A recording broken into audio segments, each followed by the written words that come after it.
Commissioner Avila Vasquez. Present. Commissioner Colwell. Here. Commissioner Harriet. Here. Commissioner McCool. Here. Commissioner Shimkus. Here. Vice Mayor Jody Lee. Here. Mayor Avila. Here. This time I'm going to ask Vice Mayor to please lead us in the invocation and the pledge to the flag.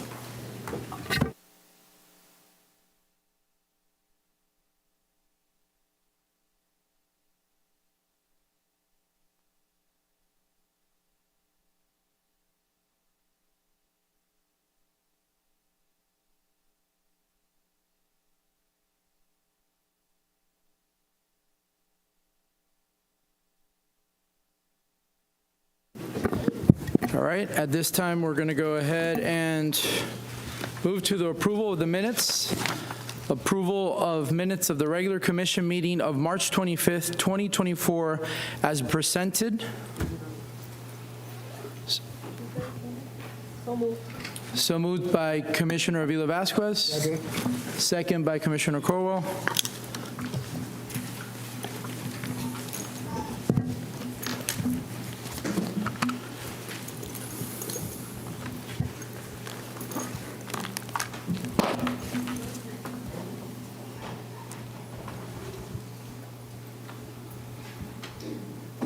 Motion carries 7-0. This time we're going to do Superstar Student of the Month certificates for March 2024. If I can please have the commission meet me in the bottom.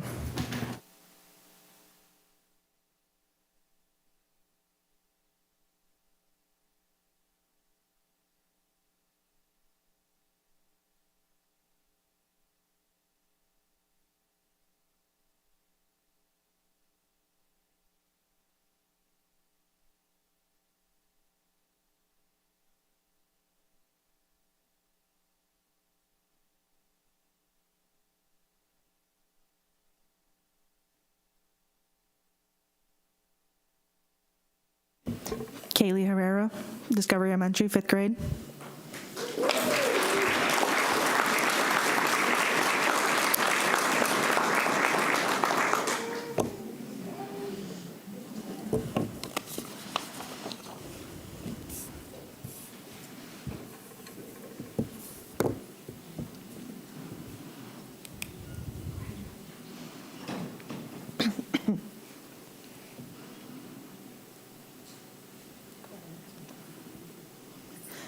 Nicholas Broom, Forest Lake Elementary.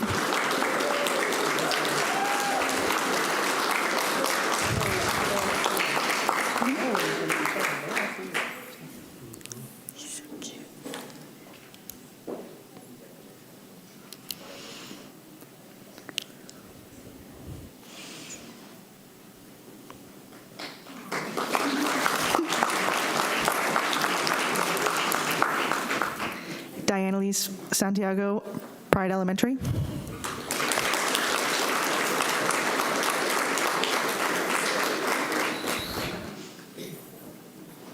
Okay. Colton Gillis, Sunrise Elementary.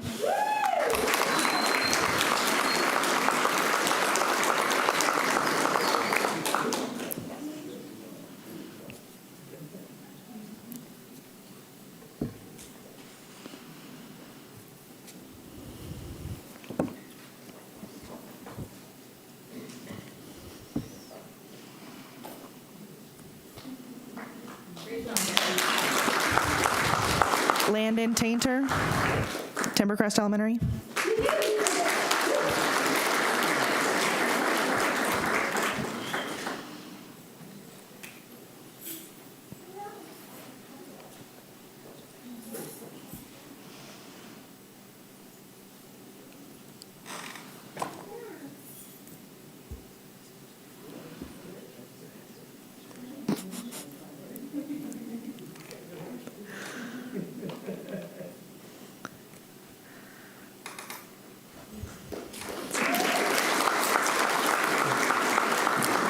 Jamison Congdon, Volusia Pines Elementary.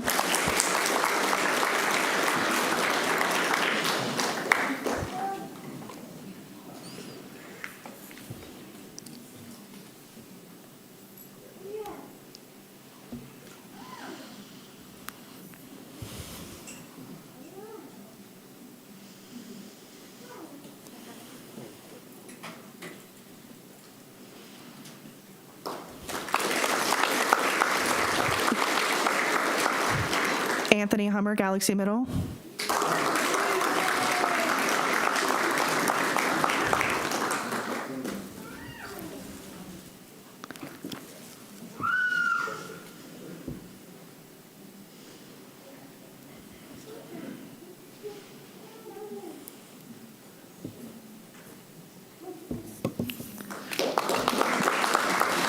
Gloria Angeles Rosado Perez, Heritage Middle.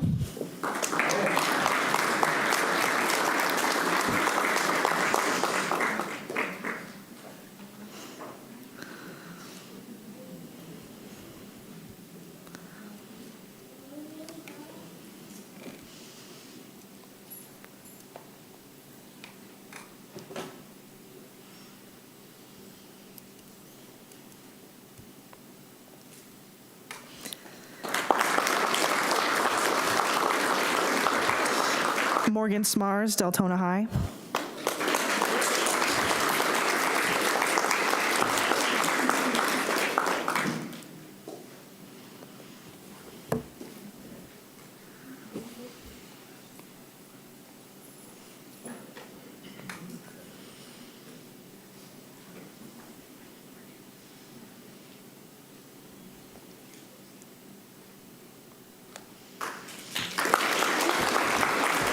Edna Zavala Perez, Pine Ridge. Edna Zavala Perez, Pine Ridge.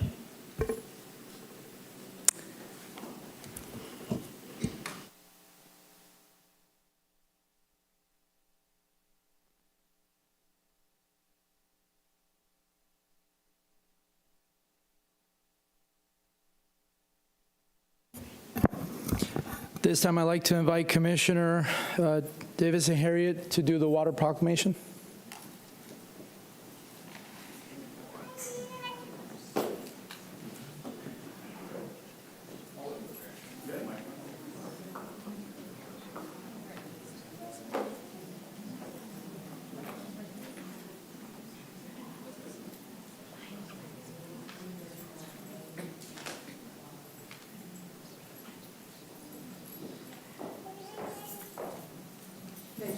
Is it working? Oh, it works.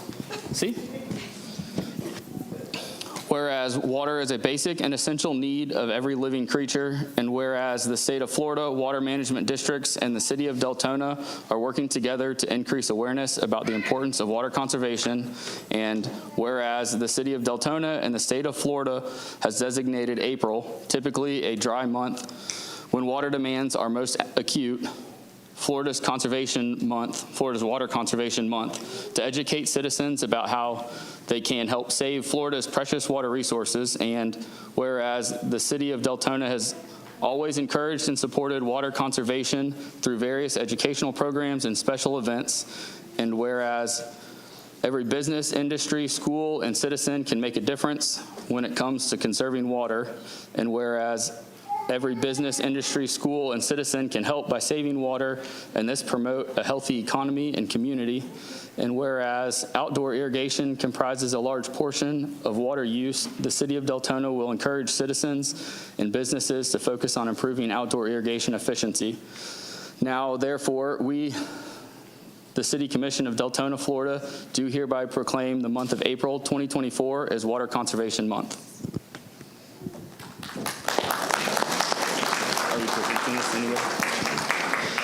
This time we're going to go ahead and pass it to Commissioner Dana McCool. She's going to be doing the proclamation for Child Abuse Prevention Month. Thank you, Mr. Mayor.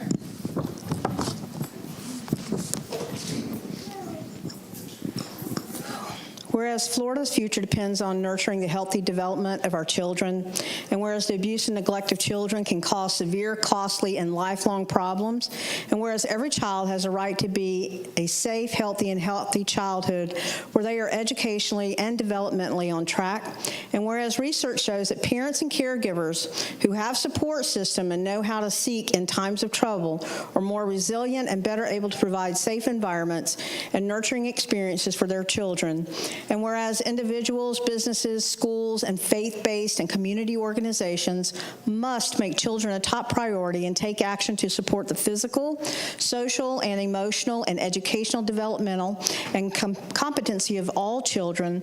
And whereas whereas the blue and silver pinwheels now stand as a symbol of health and happiness all children deserve, and whereas during the month of April, Prevent Child Abuse Florida, in collaboration with the Governor's Office of Adoption and Child Protection, the Florida Department of Children and Family, and the Ounce Prevention Fund of Florida, implement Pinwheels for Prevention, a statewide campaign promoting awareness of healthy child development, positive parenting practices, and the type of concrete support families need within their communities. Now, therefore, we, the Mayor and City Commission of Deltona, Florida, do hereby proclaim the month of April 2024 as Child Abuse Prevention Month, executed this first day of April 2024.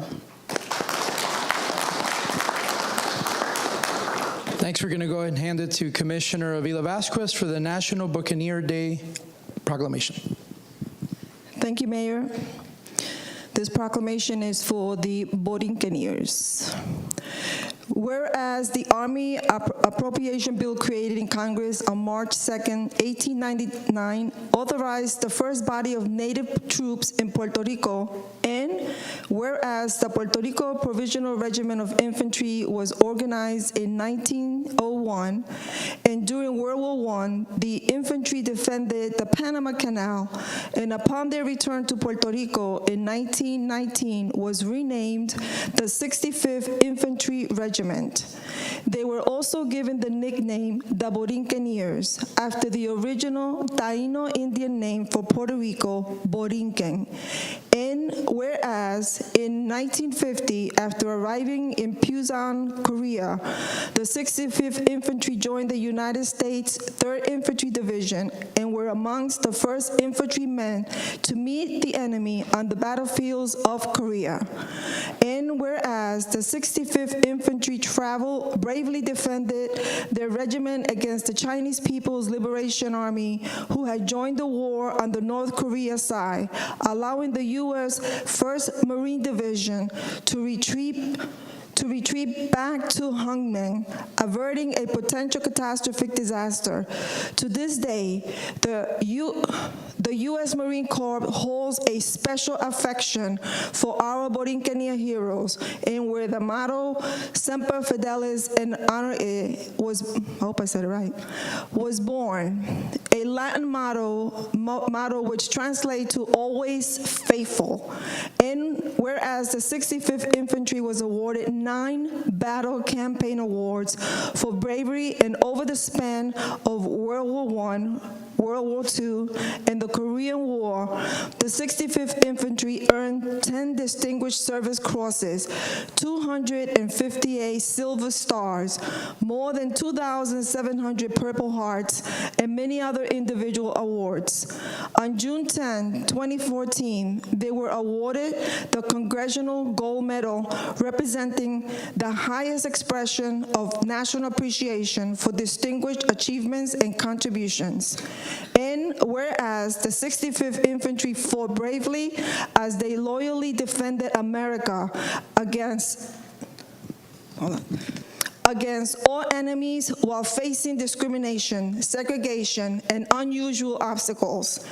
And whereas on April 13, which has been designated as National Borinquenia Day, we seek to pay tribute and to honor all Borinquenia veterans for their service performed during a conflict known as the Forgotten War. In General Douglas MacArthur's words, the Puerto Ricans forming the ranks of the gallant 65th Infantry give daily proof on the battlefields of Korea of their courage, determination, and resolute will to victory. They are writing a brilliant record of heroism in the battle, and I am indeed proud to have them under my command.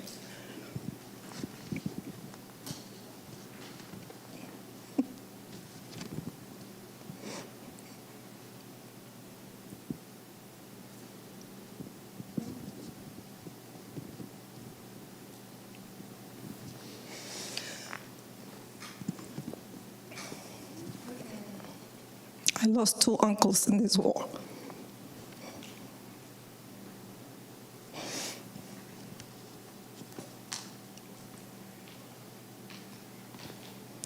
I wish that we can count on many more like them. Now, therefore, we, the Mayor and City Commission of Deltona, Florida, hereby recognize April 13, 2024 as National Borinquen Day, executed this first day of April 2024. I would like to call on Pedro Rosario.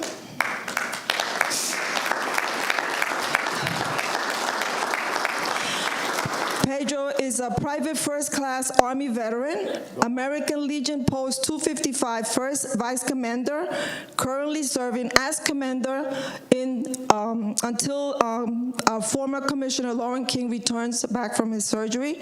And he's also Chairman of Veterans Museum Organization, also known as VSEP. Pedro, I would like to, it's a proud honor to hand this proclamation over to you. And sir, thank you for serving. Thank you.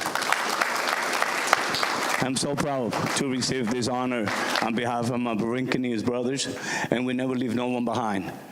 Our motto is, we all come home, okay? And I'm so proud.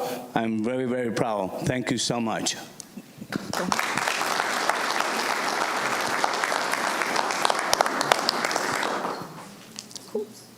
Easy, Tiger.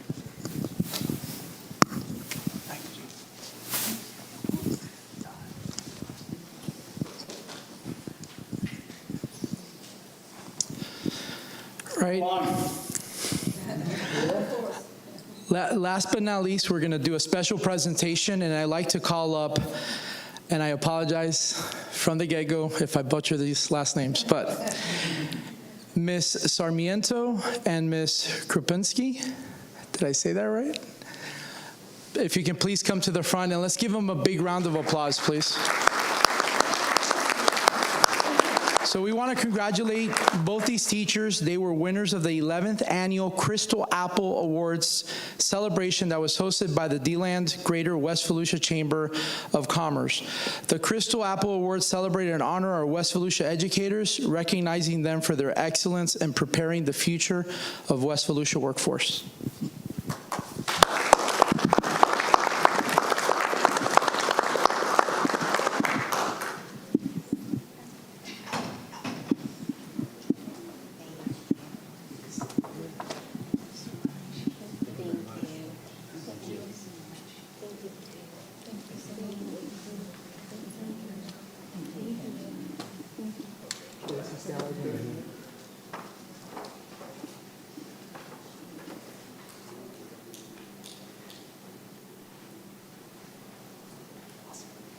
Again, a big round of applause. Thank you. All right, if the commission can join me on the dais.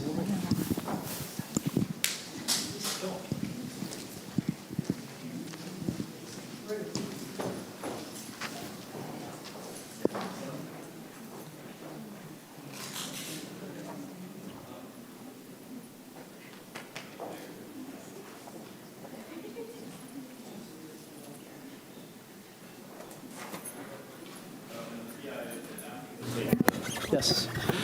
So if I can just remind the commission to please take down the spinners.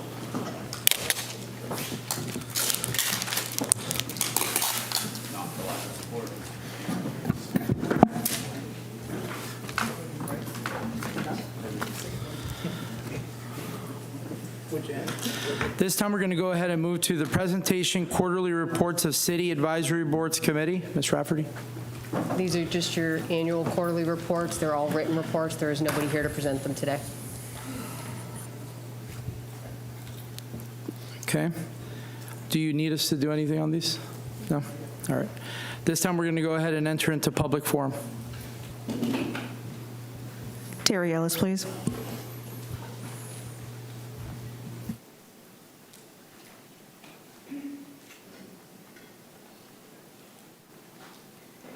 Hi, everyone. Terry Ellis. So first I have a thank you. So I wanted to thank Parks and Recs and And for the air conditioning down at the Deltona Community Gardens, the clubhouse building, we really needed it. I believe that Commissioner Jody Lee was also responsible for making sure that that got done. I know that he put in a request and was very interested because he was there during one of the events when it was really, really hot. So I wanted to say thank you very much on behalf of that. Next one is I have a comment. And this is focusing on return on investment. So as we're going through this next budget season, I'd really like to hear more people, more of you folks asking about the return on investment. How much are we getting for the money that we're spending, and who does it benefit? How many people are we benefiting, and what population or group of people that we're benefiting? Most of all, I'd like for you folks to be thinking about, and as staff as well, to be thinking about, is there a better way to do things? Is there a more cost-effective way to do things? I know I've had some conversations with some of you folks up there, and I've made a comment about, every month I balance my checkbook. I have a budget. I have a monthly budget. My monthly budget rolls up into my annual budget. Every year, the week after Christmas, I spend the whole week looking at what my expenses were for the year and thinking about the year coming up. So, all of us out here have to balance our checkbooks and watch our budget, and be very prudent about it, considering how the cost of how everything has increased. So I'm just asking for you folks to do the same thing. Next, I have some specific asks. Today, I sent an email about the interagency recovery coordination plan, and there were some pretty heavy names that were on that list. Folks like FEMA, the Department of Interior, Environmental Protection Agency, East Central Florida Planning Council, National Park Service, U.S. Army Corps of Engineers, and specifically, I would like to know how this plan is being administered. It's been, in my opinion, misrepresented in the past that it's all grants, and it's not. So I would like to know what things on there do we have access to? What resources do we have access to that, again, would save us some money? I think that's going to be very important to folks, and I think that folks would be interested in hearing a report back on that plan. A few weeks ago, I also asked about backflow preventers and if there were any changes to the letters that went out, what the plan was for the city, and I know Mr. Mayor asked for an update on that. I don't think that we've received an update or an answer on that. I could be wrong. But for the folks that were sent letters, if there's any changes for what the city is doing, I'm sure that those folks would want to know about it, so that if they're planning on spending money and there's any changes to that, I think they would like to know about those changes. Last one is the citizen survey questionnaire. So my only comment, and I'm sure you're going to hear a lot of feedback about it, but at this point, my only comment is that when you have questionnaires like this in the future, and you have newsletters going out in the water bill, please make sure that those are included in the water bill. Don't just rely on social media and electronics to notify people that those surveys are out there and to get answers. Thank you very much. Have a good evening. Tim Blodgett, please.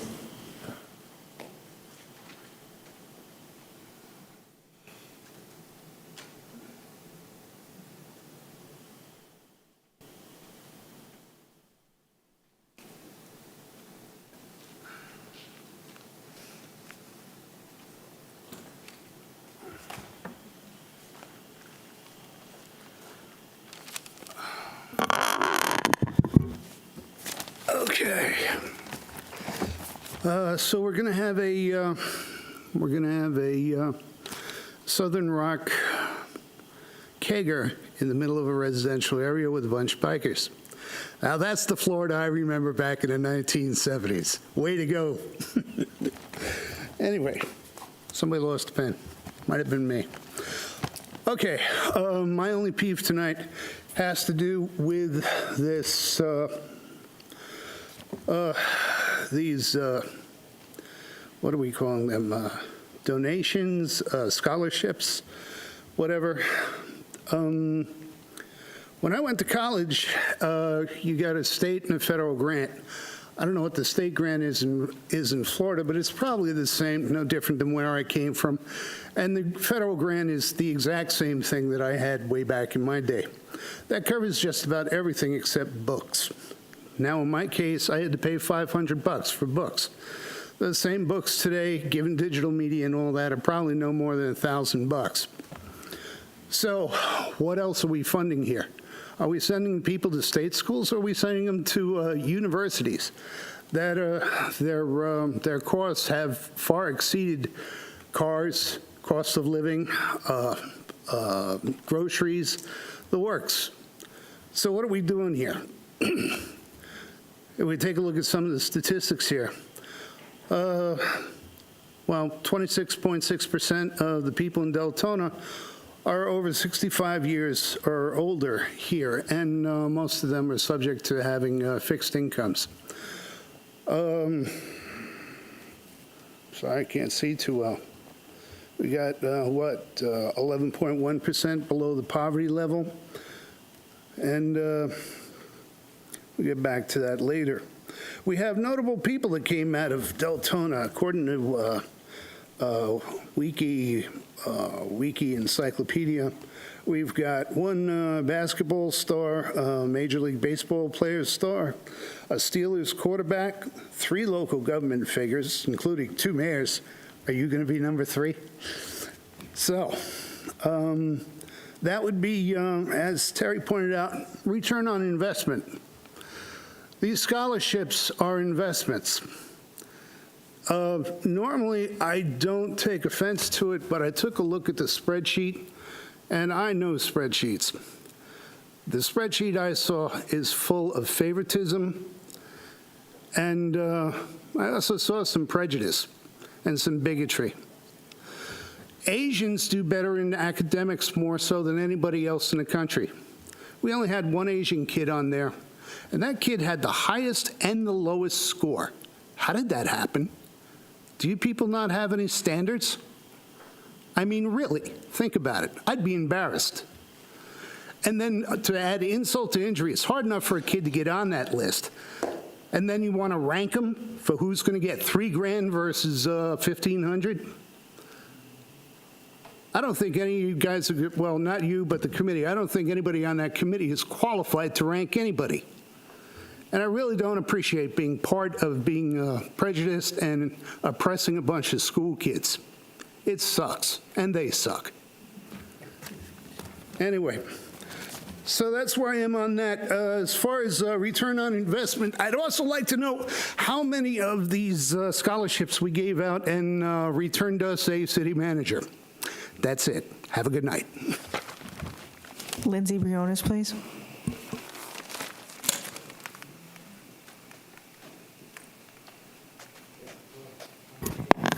Hey, it's Lindsay. So I'm just curious on how much money has gone into the obstacle course at Duyo Booster. I'm also curious who authorized this when we have many other issues plaguing Deltona, like water issues and being negative in the millions within the next several years. Where are we coming up with this money to bring an obstacle course to Duyo Booster? Do we even have a grant writer yet? If not, I'm more than willing to help search for grants for this city. I am qualified for it. I've done it before. Let me know.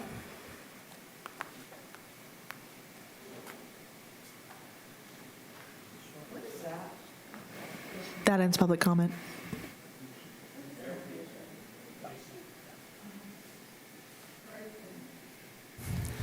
This time, we're going to go ahead and enter into ordinances and public hearings. Public hearing ordinance 06-2024, rescinding ordinance number 10-2007 in its entirety.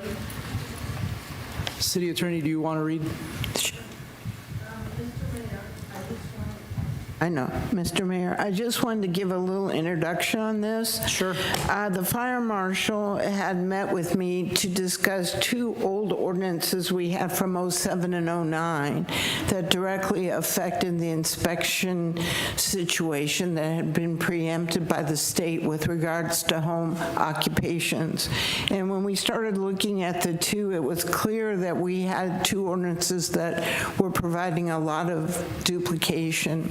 And in an effort to, as we are planning to write more ordinances, codes, and things like that, I think it's very important that we do the research to find out what's in there right now. So if we do find duplications, we grab them and make sure that whatever we're putting forward now, we're not leaving duplications in our past. So that was the impetus to do this ordinance. The other thing we had too, when I referred to an unclear narrative, was there was these two ordinances. The '07 was the first one, and then in '09 were the first references to a business tax receipt. And that has become important also, particularly in the food truck legislation from the state, where the state has preempted governments from certain actions with regard to food trucks. And one of them was a question of what kind of definition we had for business tax receipt. So when we looked at 2007, it was clear that when it was first created, we had an appropriate definition that did not conflict with the preemption activities of the state. So I wanted that emphasized and brought forward so people know that. A new food truck ordinance is being worked on and will come to the commission. What this accomplishes is clearing up the legal question. It is still up to the commission whether you decide to do a business tax receipt on it or not do it. But it clearly specifies that it is legal to do it if you wish. So that clears up that problem. I also worked with Milton and Planner to go through all of 2007, making sure we were picking up anything that they both felt in their areas that we needed, and that is underlined. So this is the first hearing, and I will read the ordinance. Ordinance number 06-2024, an ordinance of the City of Deltona, Florida, adding sections of business tax receipts from Ordinance 10-2007, Section 22-3 levy, Section 22-4 required local business receipt, Section 22-5 valid signature, Section 22-6 duty to display, Sections 2211 duplicate sections, Section 2212 term expiration date, Section 2213 delinquency enforcement, Section 2215 prerequisite for issuance of license, Section 2216 exemptions from payment. The remaining relevant provisions in ordinance number 10-207 have now been added to this ordinance or previously added to ordinance 05-2009 or have been preempted by new Florida regulations passed in 2023 as to home businesses, which predominantly dealt with whether the city had the responsibility to do home inspections if someone applied for a home occupation business license, and the state has preempted cities and counties from doing that. So this now removes that from our code. The remainder of Ordinance 10-2007 is now rescinded in its entirety, providing for purpose and intent, providing for codification, providing for conflict, severability, and an effective date. Vice Mayor Jody Lee. We're talking about the ordinances, and this seems to come up quite frequently in our city. I know it's a little bit different than this particular one, but we have a lot of ordinances. I wonder if we can get sometime in the near future a couple people from the city to start going through some of our ordinances. We have a lot of archaic ordinances between planning, we have code enforcement, and they all contradict and conflict with each other. You follow one but not the other, and one says do this, the other one says something opposite. We need to start going through a lot of our existing ordinances and get rid of the scrap archaic ones that don't even belong to be there no more. I mean, I'm glad this one's getting straightened out, but overall, we have a lot of ordinances that different departments contradict each other. And this has been brought up before, and it's never got taken care of. I don't know if we can actually get this done sometime soon, sooner than later. Commissioner McCool? Thank you, Mr. Mayor. I just want to go over a couple of things for edification and clarity. What was the original intent of the BTR with the city, period? Mr. City Manager or Marcia, please, could you answer that? Basically, when BTRs came about and ours in 2007, they were constructed to basically charge a fee on a fee schedule as to what a business would pay to do business in the city or the county. And that was it. I mean, it wasn't a tax, it wasn't anything, it was just for the privilege of doing that. Now, over the years, some have eliminated, some counties have eliminated doing that. Some have deals where if the county does it, then the cities don't, or if the cities do it, that the county doesn't. But that was the reason. The reason it was important to us was that the language that the state used when they preempted us from certain things on the food trucks, the language talked about a tax that we could not charge, like an additional tax or fee. And the way it was worded in 2007, the definition does not conflict with that statement from the state. And that's what I'm trying to get to, because of the state exemption, is the BTR's intent is to track the business, not tax the business, right? And where does that revenue go back to? The BTR, what purpose do we use that in the city for? What does that fund get applied to?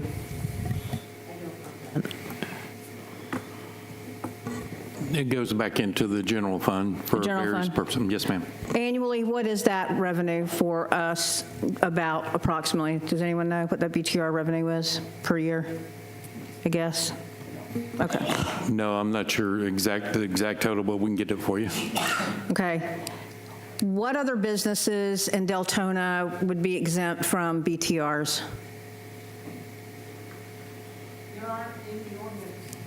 In the ordinance, it goes through some of the exemptions and exceptions in the body of the ordinance.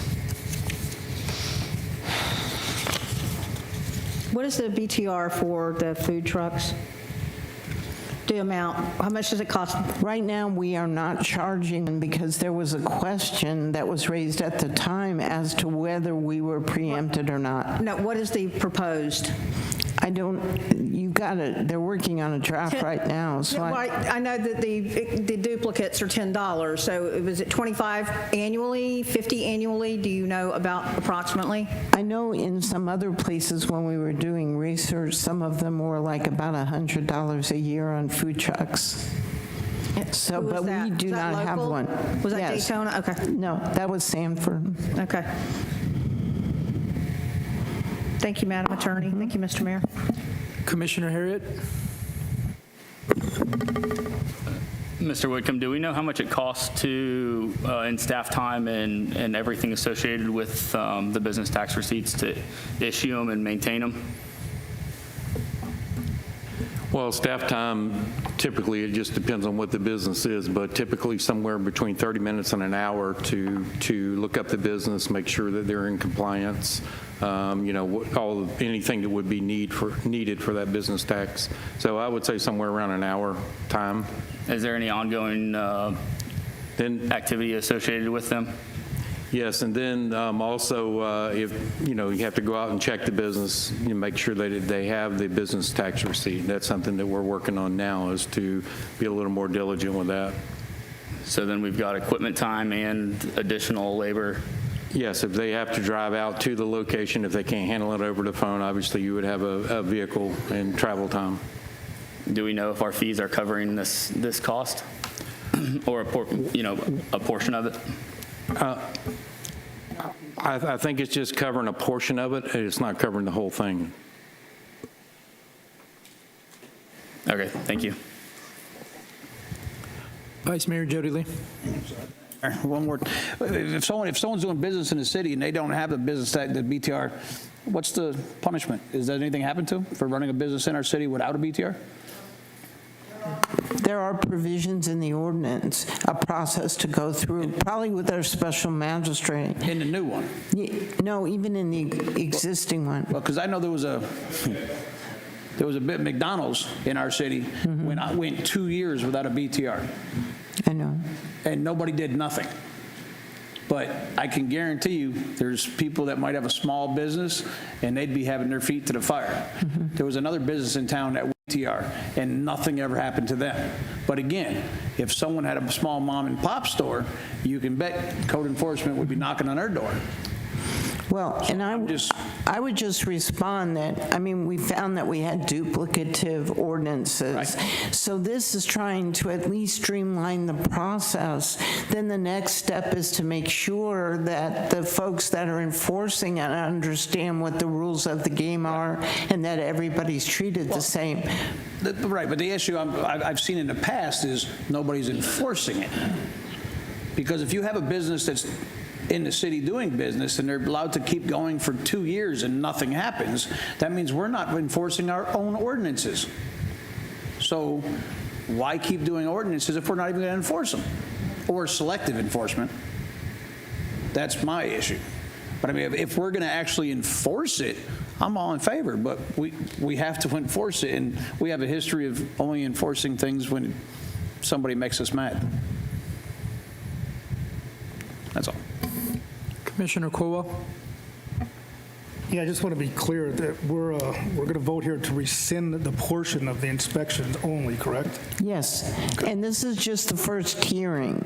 So there will be a second hearing on this. If you all think about certain, issues or questions, please let me know, and I'll look into them for the second hearing to make sure that, we can answer whatever you might want to have answered.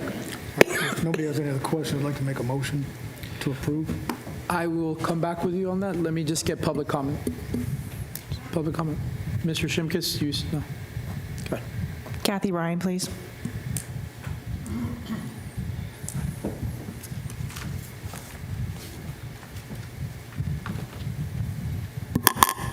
Good evening, Kathy Bryan, Deltona.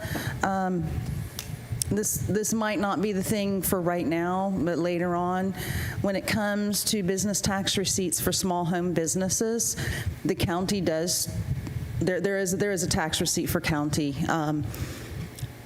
I just want you guys to really think about it, because if you're going to go out and enforce this on all your small home areas and stuff, think about the money it's going to cost, think about what you're going to cost small business owners, and I have a feeling Deltona has a lot of them. And they don't make as much as the big corporations. They can't afford fancy law. Well, most of them probably can. Maybe some can. But in other words, don't take it out on them. Appreciate your small business, and just don't take it out on them. And I just want you guys to think about before you guys make big decisions on this one way or the other. Thank you.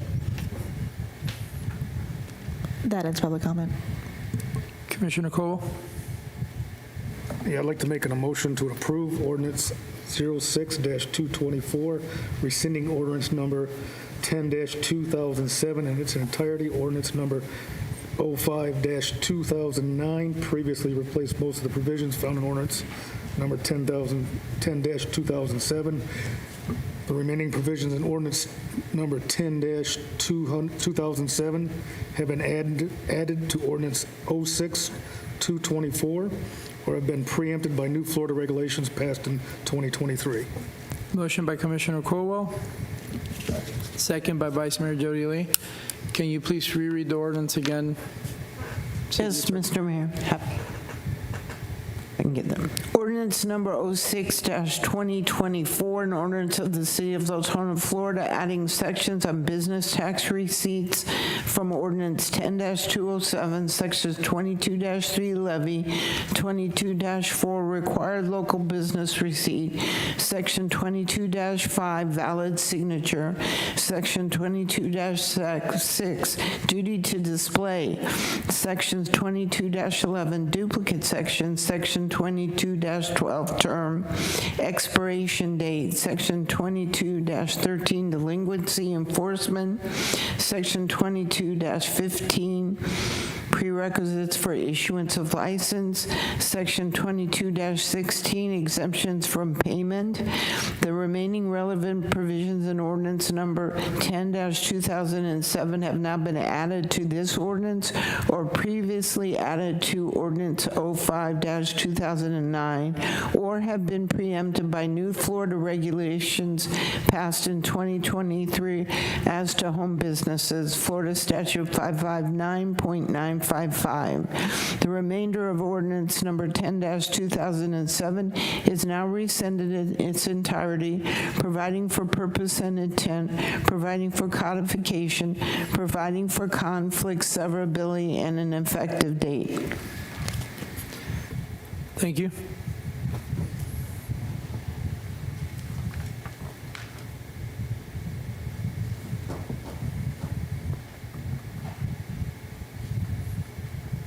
Motion passes 7-0.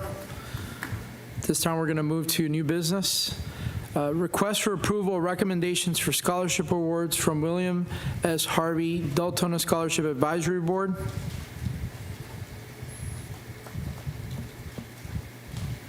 This is your annual scholarship awards. We had 38 applications this year, and we awarded 13 scholarships. The committee this year was looking for the best of the best.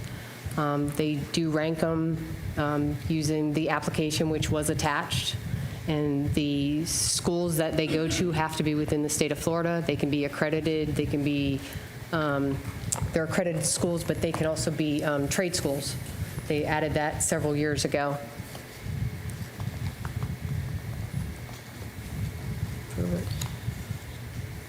Okay. Commissioner McCool. Thank you, Mr. Mayor. I have read the A and B on this and just wanted to make, make a statement on this because I had the same questions like this before I was even elected regarding the scholarship fund and regarding the ROI on this. And I don't think that there is anyone up here smart enough to calculate a return on investment in a child, because who can do that? And when do you do that? When do you know that your investment has been successful with a child? I think that we make these investments in children, especially children in Deltona, our children, now without question, because there are a lot of people that became successful way later in life. So I think that we'll be long gone, maybe by the time some of these children become successful, but I just want to make sure that I invest in their future, and I don't have a problem as a commissioner authorizing these funds to help these children get a break. They're going to colleges. These children are working hard. It gives them something to believe in as young adults venturing out into the world. They took the time to do these scholarships, and as far as who ranks these, we're if we don't believe in the process, then we need to change the process and not shortchange the children. So I would wholly invest on that. It's taking a deeper look at that. But I just believe that there is no way anyone up here could how or when you would be able to calculate that ROI. So on the side of believing in these kids, absolutely wholeheartedly for continuing these scholarships. Thank you, Mr. Mayor. Commissioner Harriet.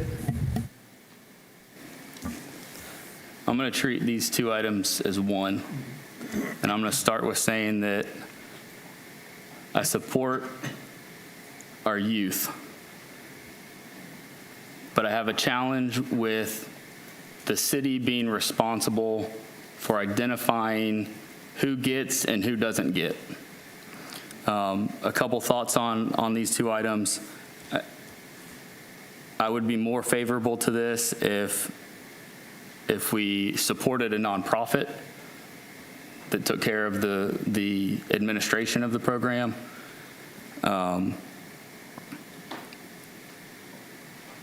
I'd also like to see more parameters around the program, who's eligible for it, income limitations, GPA requirements. I'm not sure that this program should be funding four-year degrees. I like the idea of technical schools and two-year degrees, giving them the preparation needed to go and make their own way.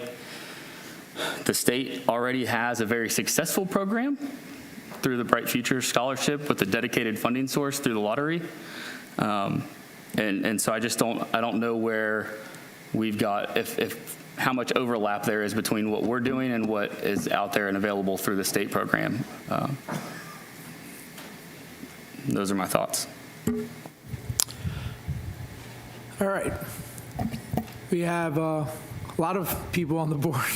Commissioner Avila Vasquez, then Vice Mayor Jody Lee, then Commissioner Shimkus, and Commissioner McCool. Thank you, Mayor. So, this goes through a committee that are volunteer citizens, residents of the city of Deltona. And I can tell you that the president of this organization has a doctor's degree. She used to be a principal at one of our local schools. And a lot of these volunteers also have worked in schools, educating the kids. So I am pretty sure they understand how they grade these things. I used to give scholarships to an organization that we used to run, and there's a lot of things that are required of an applicant. Some that you might not even think about. If you look on the bottom, for just one mistake that you make in that application, they can deny you. For example, they request a transcript from your high school. That has to be sealed. It cannot be open. And unfortunately, some of the kids, they open it up to see what's written, what the teachers have written. So that automatically disqualifies them from that scholarship because they're not following directions. This scholarship helps, and I can tell you, probably not even enough to buy books. There are a lot of scholarships out there, but you'd be surprised how much some of these kids have to go out and try to get awards just to pay for one semester and for one book. And probably some of that money you see here probably only covers used books, not even brand new books. I'm all for this scholarship. Every little bit helps. The parents, these are high school kids, so these parents are the ones that are helping them as well. Definitely, it covers, I'm for vocational training, and most of these kids go to local schools because this is the only place they can afford to use this scholarships. Most of them, I know some of my kids went to Daytona State College, and some of the vocational schools in Daytona Beach where they teach estheticians, hairstylists, and stuff like that. So I'm just talking from the experience that I've had with this scholarship and how the kids use it. Commissioner Shimkus. First, I'll make a motion to approve item 9A as presented. Thank you. So motion by Commissioner Shimkus, second by Commissioner Avila Vasquez. Thank you. And then I'll just say quickly, this scholarship program that we have does allow for trade schools and two-year programs, which I find, to be unique around other scholarship programs. So I think that's an important thing to remember. It does allow for those two things. And I would also say if you have questions about the qualifications of those making this choice, you can feel free to request their application. It's a public record. Get to know them before you question their ability to make these choices. If you still have a question about whether or not they are available to make these choices, we have the opportunity to change how we require ourselves to vet them and appoint them. So we should put that on ourselves, not on anyone else. And I'll leave it there. Thank you. Commissioner McCool? What he said. Vice Mayor Jody Lee? Yeah, mine's quick. You know, I'm all about helping people, but you have to remember, not everybody on this list is high school students. There's a lot of people out here that actually have working jobs right now that are working. They're just trying to further their education. So if we can help them, I'm all for it. I've seen some of the names on the list. I mean, it's amazing that some of the people didn't qualify because of the simple thing. They didn't follow directions. I mean, they opened an envelope. Their scores were higher, but they couldn't follow directions, so they lost out on it. That's makes me wonder where we're going in the future, but that's it. Commissioner Harriet? Again, supportive, generally supportive, but I do understand that we don't all quite understand what the program requirements are. And so I think that it'd be prudent of us over the next few months before this comes back for the next year to look into those program requirements, since this is a committee of the city. And then it's also my understanding that we've had prior commissioners receive funding, or their children, and then employees' kids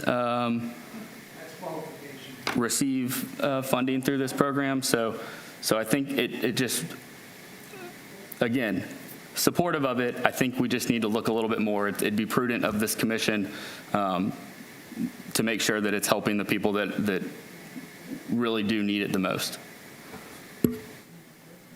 Is there any public comment? No. All right, can we vote, please?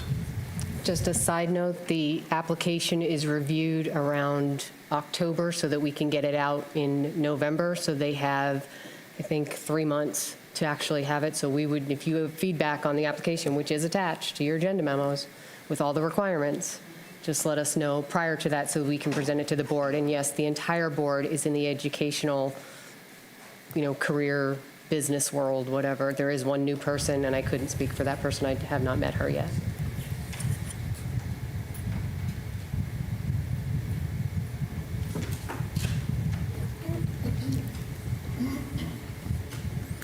Motion passes 7-0. This time we're going to move to Section B, which is request for approval of an increase in the amount awarded from the William S. Harvey Deltona Scholarship Advisory Board. So the board, when they met, they were a little disappointed that they didn't have the funds that they had in the past. The commission had decreased it. They are asking now that we increase it back to what they had before, which is, I believe, the $50,000. They want to give out larger scholarships, so instead of the $3,000 high tier, they want to do a $5,000 as the highest tier. They are going to be more stringent, which is also, I think, why they're asking for it. Basically, like we said, they're looking for the best of the best. If you follow the application, the requirement, and you turn around and you say, I don't have an ID, or I don't have a Florida driver's license, well, you can't apply for school without some kind of an ID. And there's an instant where a person was adamant they didn't have any kind of an ID, or you applied for FAFSA, but it was last year's FAFSA. Well, every year you have to apply for FAFSA. So they're gonna look. They think they're young adults. They should be able to follow direction. They should be able to come up with the information. And just as a side note, we had just in the last 2 days. Now they had 3 months to submit, and we work with them to try and get all of the stuff. We don't submit anything until that 3 months is over. And in the last 2 days, we got 30 applications, and you only had 38. So only 8 people did it ahead of time, just as a reference. So just for a point of clarification, Joyce, I recall the same item coming up last year, if I'm not mistaken. You just said that we decreased it, but didn't we, I voted against it, but didn't we vote to increase the scholarship funds? It was the funds were decreased last year. No, we voted to when we went to finance to look in the budget to find out how much we had, because we always get that question from the board members, and it was decreased. It was voted on, I recall it, and I want to submit a records request on that. Not that I don't trust you, it's just I remember, because I got 1 or 2 mails of disappointment that I voted to not increase it. So if we decreased it, I mean, was it done because of the city manager, or because this dais, I think it was 6-1 that voted to increase it, right? That's why I'm on the board. Okay. Vice Mayor Jody Lee, and then we'll go to you, Commissioner Villa-Vasquez. On this part, I think with all the current stuff going on in the city, with all the lack of money that we have, and don't get me wrong, I like how the board says they would like to have more money to give out. Well, I get that. Everybody here would like to have more money to give out. But there's people in this city that don't have kids in school, and their tax money is going for this. We have to think about everybody that's pitching in. We want to do all kinds of stuff and wonders next year, and we're going to be redoing this budget and everything else. We can always just see if we can put this in the budget and see if it makes sense. There's so many ways people can go to college, and I get it. People want to go to college. They want to get education. I totally understand it. But for us to use, we're in a pickle with our money in the city anyway. And until we can get some good grant not good. How about we get a grant writer? Because we've been working on that for 5 years. We have money, but we have a lot of issues in the city that we have to deal with too. And to change something right now, I think it's not a good idea for us as a city. Commissioner Villa-Vasquez and Commissioner McCool. Thank you, Mayor. I don't have kids in school, but I don't mind paying for the taxes because right now my kids graduated from college through grants, and a lot of the money came from their school, and my grandkids are doing the same thing now, so I'm happy to pay what I'm paying now for other parents' kids to achieve that goal. I was also going to comment the same thing the mayor comment. We did approve that last year. So I was a little confused when I saw that it says here that we turned it down. So if you go back and you find out that it was approved, then it takes care of this, right? It takes care of this request? We would have to pull the money from somewhere, because again, we were told by finance that that's not what's allotted. So we're approving additional money. So you'd have to, that's why we're asking for it for next year. We're not approving additional money because it was approved last year. It was just that it wasn't put in the budget again. Right. Yeah.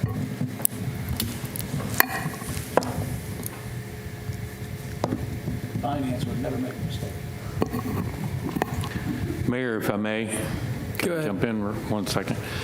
If the commission's will is that we put it in the budget, I think what happened was last year, the previous administration, I think they took it out to try to bring the budget down. If you want, we can stick it back in the budget for the $50,000 and see how it goes, and it can be voted on, or we can just leave it. If you don't vote for that tonight, then that's fine too.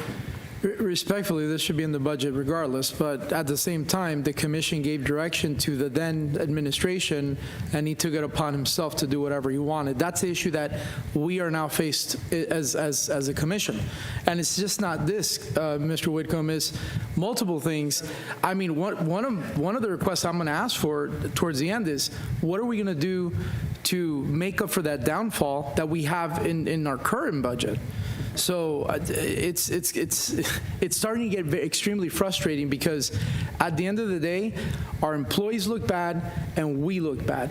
And I care more about the employees than us because at the end of the day, a lot of us up here, we kind of accepted a lot of the budget situation that happened. But we need to make sure we have stuff in place so this does not happen ever again. Ever.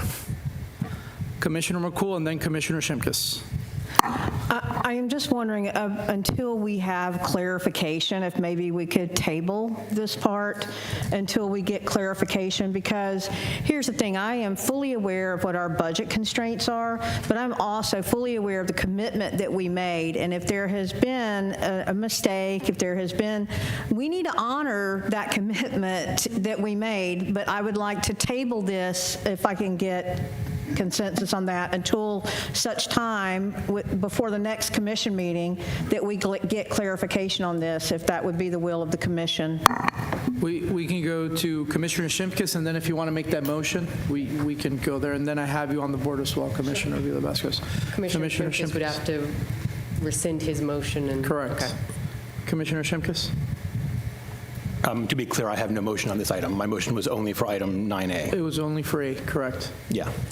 I will make a motion for 9B to table it until the next commission meeting so we can get more additional information on this impact. I would also ask, though, is this action, and I don't know, Glenn or Attorney Marcia, is this action required for us to be able to consider this amount in the budget, or can this item come up during our budget conversations when we're looking at the overall? Because that would be my preference if that's the option we have.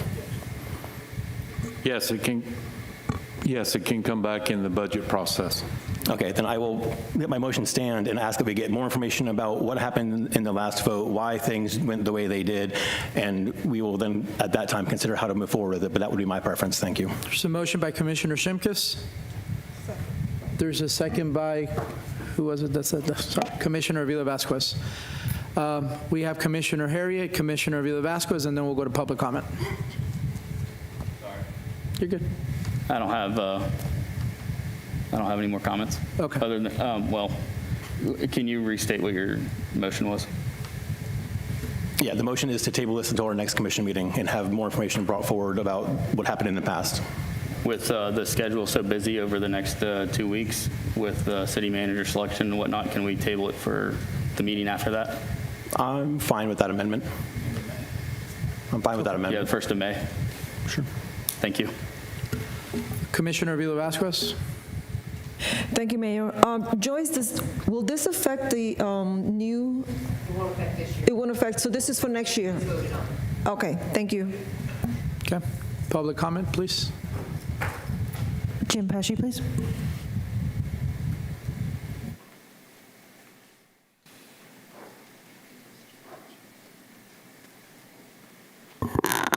Jim Pesci, Deltona. It's been a little while since I've been up there, so hi, guys. I'm all in favor of helping the people out going to school, learning. We need all the help they can get. But my question comes in, where's the funding coming from for these scholarships? If my memory serves me correct, years ago, we used to have recycling that paid for this, and that's what started it. Since then, recycling's gone away. It started costing us instead of making money for us. So where's the funds coming from this? Can somebody answer that tonight? Maybe it'll even help you with your decision on the next vote. Thank you. That ends public comment. Thank you. So we have a motion on the floor to table this to the first meeting of May, and we have a second by Commissioner Villa-Vasquez. Do you still stand by your second, Commissioner, after the change? Yes. Okay. Commissioner Harriet, and then we're going to go to vote. You were just on the board. My apologies. Yeah, I did. I would just like to ask Glenn if he could have, when it comes back, prepared for us a history of the funding source for this program, if it was indeed funded, and then when did that change happen, I think. I can tell you that it was the recycling fund in the beginning. This process, Joyce and I talked about it a little bit today, but this process with this scholarship began about 15, 16 years ago. I was thinking more like 10 years, but it was quite a bit longer than I was thinking. And then when the recycling funds went away, then it started coming out of the general fund. So that's where it's been coming from. Thank you.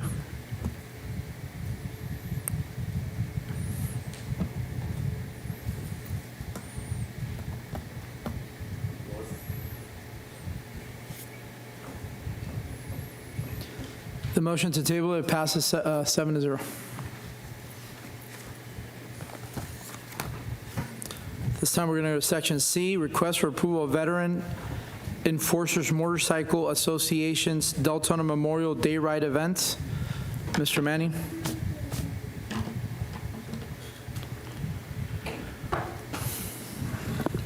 Good evening, Mayor and Commission. The item before you formalizes the consensus you guys gave back on January 16th when Ray and his group, VEMA, came before you seeking assistance and support to hold a Memorial Day event here at City Hall that will raise funds through Deltona Firefighter Foundation to help veterans in this community.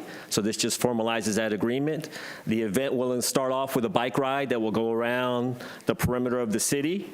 On their way back, they will stop at Veterans Park, where we are hosting an event, Memorial Day event with VSEP, where we are providing hamburgers and hot dogs, similar to what we did for Veterans Day. After that, Ray and his group will come back here. I think he's going to invite you guys to come again, and they will have a band playing. They will have food trucks out here. The event should wrap up around 4 or 5 o'clock, but this just formalizes the approval you guys gave back on January 16th.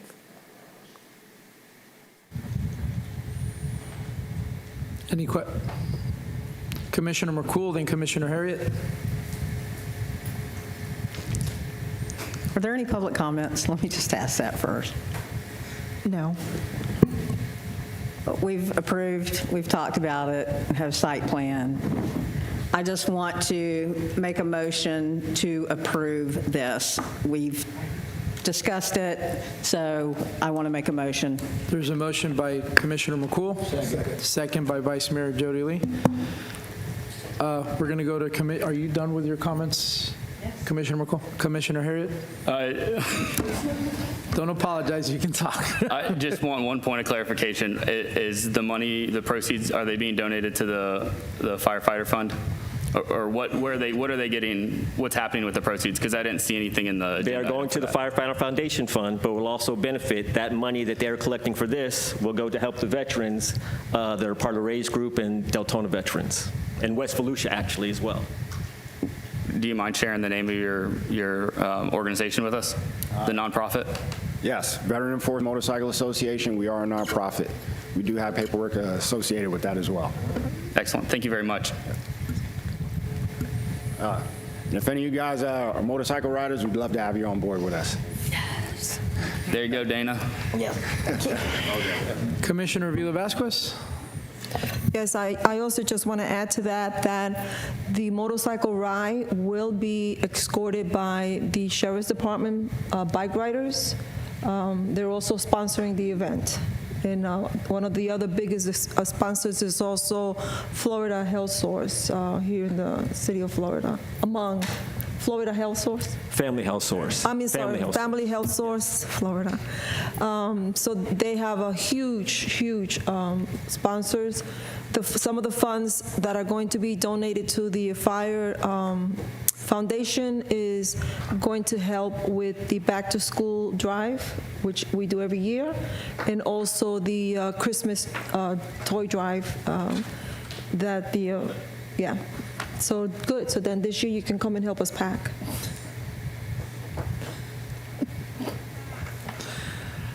Thank you, Mayor. Those are a lot of backpacks, just so you know, Commissioner Harriet. There's a lot of backpacks. Joyce, can we vote, please?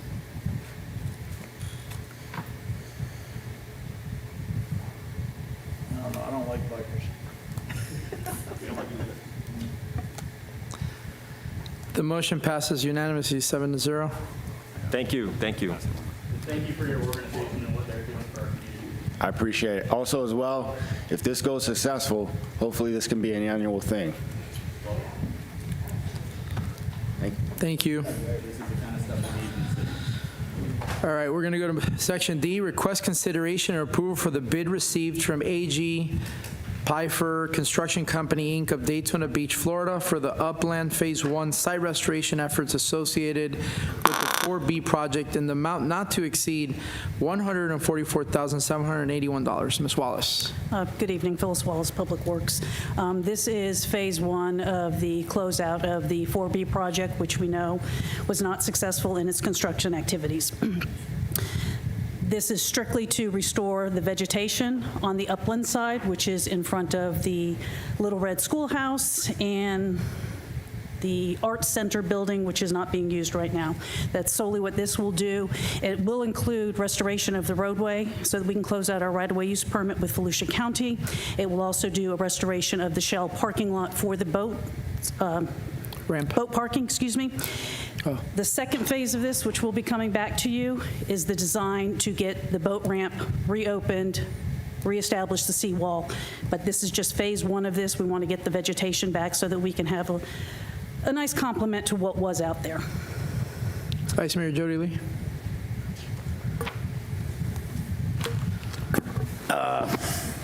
There's so many. With this, the vegetation and stuff, the ramp isn't completed. The pylons are still in the water. So we're going to take care of the vegetation first and the beautification of this area before we fixed all the concrete and all the construction trucks that have to finish the ramp and decks and everything else. So we're doing that. That's what this is for, the beautification before the ramps. Wouldn't that be going backwards? Instead of doing a ramp first? It could certainly be perceived that way, yes, sir. Well, at the same time, I reached out to like $144,000 to put shell down in the parking lot and to put some plants in the ground. I'm sorry, I've looked through it. I went over there today, and I know the Parks and Recs just was over there a few weeks ago and put all new plants in there and beautified the area. They didn't clean up around the buildings, but you have a building there that it's about to become back to Mother Nature and fall down anyway. So I reached out to a couple of the garden centers in town and just out of curiosity asked them if they would be interested. I mean, they were happy as heck to take on this kind of stuff if we buy the plants. And it wouldn't cost $144,000. We're talking about saving money and doing all these different things. That's a lot of money for beautification for an area that we haven't spent no money to fix the boat ramp, the docks, or none of that yet. But yet, if we're going to spend this money, then why did we just waste money with the Parks and Recs to go over there and put plants in to make it look pretty for right now? Was that just a temporary fix? But I mean, we have local vendors for plants that I'm sure they would give us a heck of a deal on it. Parks and Recs, I've talked to many people, and I know I can't direct them, but I was asking, and they would be more than happy to spread the shell down in the parking lot to fix the parking area. We have the equipment. We're talking about saving money in the city. We're talking about this budget process coming up. We're just talking about money for the kids in college and where we're going to come up with the money, but yet $144,000 for beautification. I mean, that makes sense. And before the ramps are even done. So we're going to put the trees in, put the grass in there, put the flowers in to make it look pretty, and then we're going to have concrete trucks down there pouring concrete and the rest of the people doing other stuff. We don't even know what it's going to cost us for the ramps. That is correct, sir. So don't you think we should, don't you think we should fix the ramps first before we make it look pretty? We do not have the design engineered or plans for the restoration on the second phase yet. Well, right now it looks kind of pretty with the trees that are there. I think you're referring to one side that we did internally between Parks and Rec and Planning and Public Works. We opened up a section of that. But the ramp side where the boat ramp is, that has got to have a full restoration effort, and we are working with our consultant to do some design plans for that. They are working on that as we speak. Well, I understand that where the two buildings are, but I mean, you look at the buildings, you can put, I can't use that expression. You can put lipstick on a pig and it's still a pig. You look at them buildings, you can put all the flowers you want in front of them buildings. Two of them are about to become what Mother Nature. They're caving in. So we want to spend $144,000 for trees, bushes, and flowers. Are they going to be tall enough to cover the building that's there? Well, what I can tell you, sir, is we have an obligation to close this project out with our agencies that we have permits with, and this is part of closing out this project that was not constructible. Is there a way to do it a whole lot cheaper than this without having an outside contractor come and planting flowers and trees? I mean, I think I reached out to Ms. Ellis today from the Garden Club. They'd be more than happy. We bought plants to come down there, beautify, put a sign up, give them the credit for it, and I can tell you, it would be a whole lot less than $144,000. It's not just the planting, sir. It's the roadway restoration. And a shell in the parking lot And that it's the a Parks and... removal of all the electricals that's down there as well. Well, the Parks and Recs have equipment they can get dump trucks of shell put down, and they can move it and spread it. I mean, they've been doing a lot of work in the city. I think Public Works has a couple tractors and stuff they can put shell down, don't they? We do, sir. Oh, okay. That's it. Commissioner Harriet, then Commissioner McCool, then Commissioner Colwell. I saw somebody else on staff kind of starting to walk up. I just wanted to mention the electrical portion. Can you explain that a little bit more? Sorry. Jim Parrish, Interim Deputy Utility Director. I just wanted to make sure that Director Wallace had any information that she needed about the electrical that's going to be removed. There were electrical transformers that were put in there by our utility provider in the area. All of that infrastructure has to be removed, as well as what Director Wallace was saying about what is the roadway portion that has to be restored that goes from the boat ramp across the street to the upland side. Those are all pieces that have to be done by a licensed general contractor. Absolutely. Thank you for that. Do we know kind of roughly how much that electrical component and the roadway restoration are going to be versus the beautification landscape piece? We do not. We did this as a lump sum, but we can go back and get with the contractor and ask them to break it out.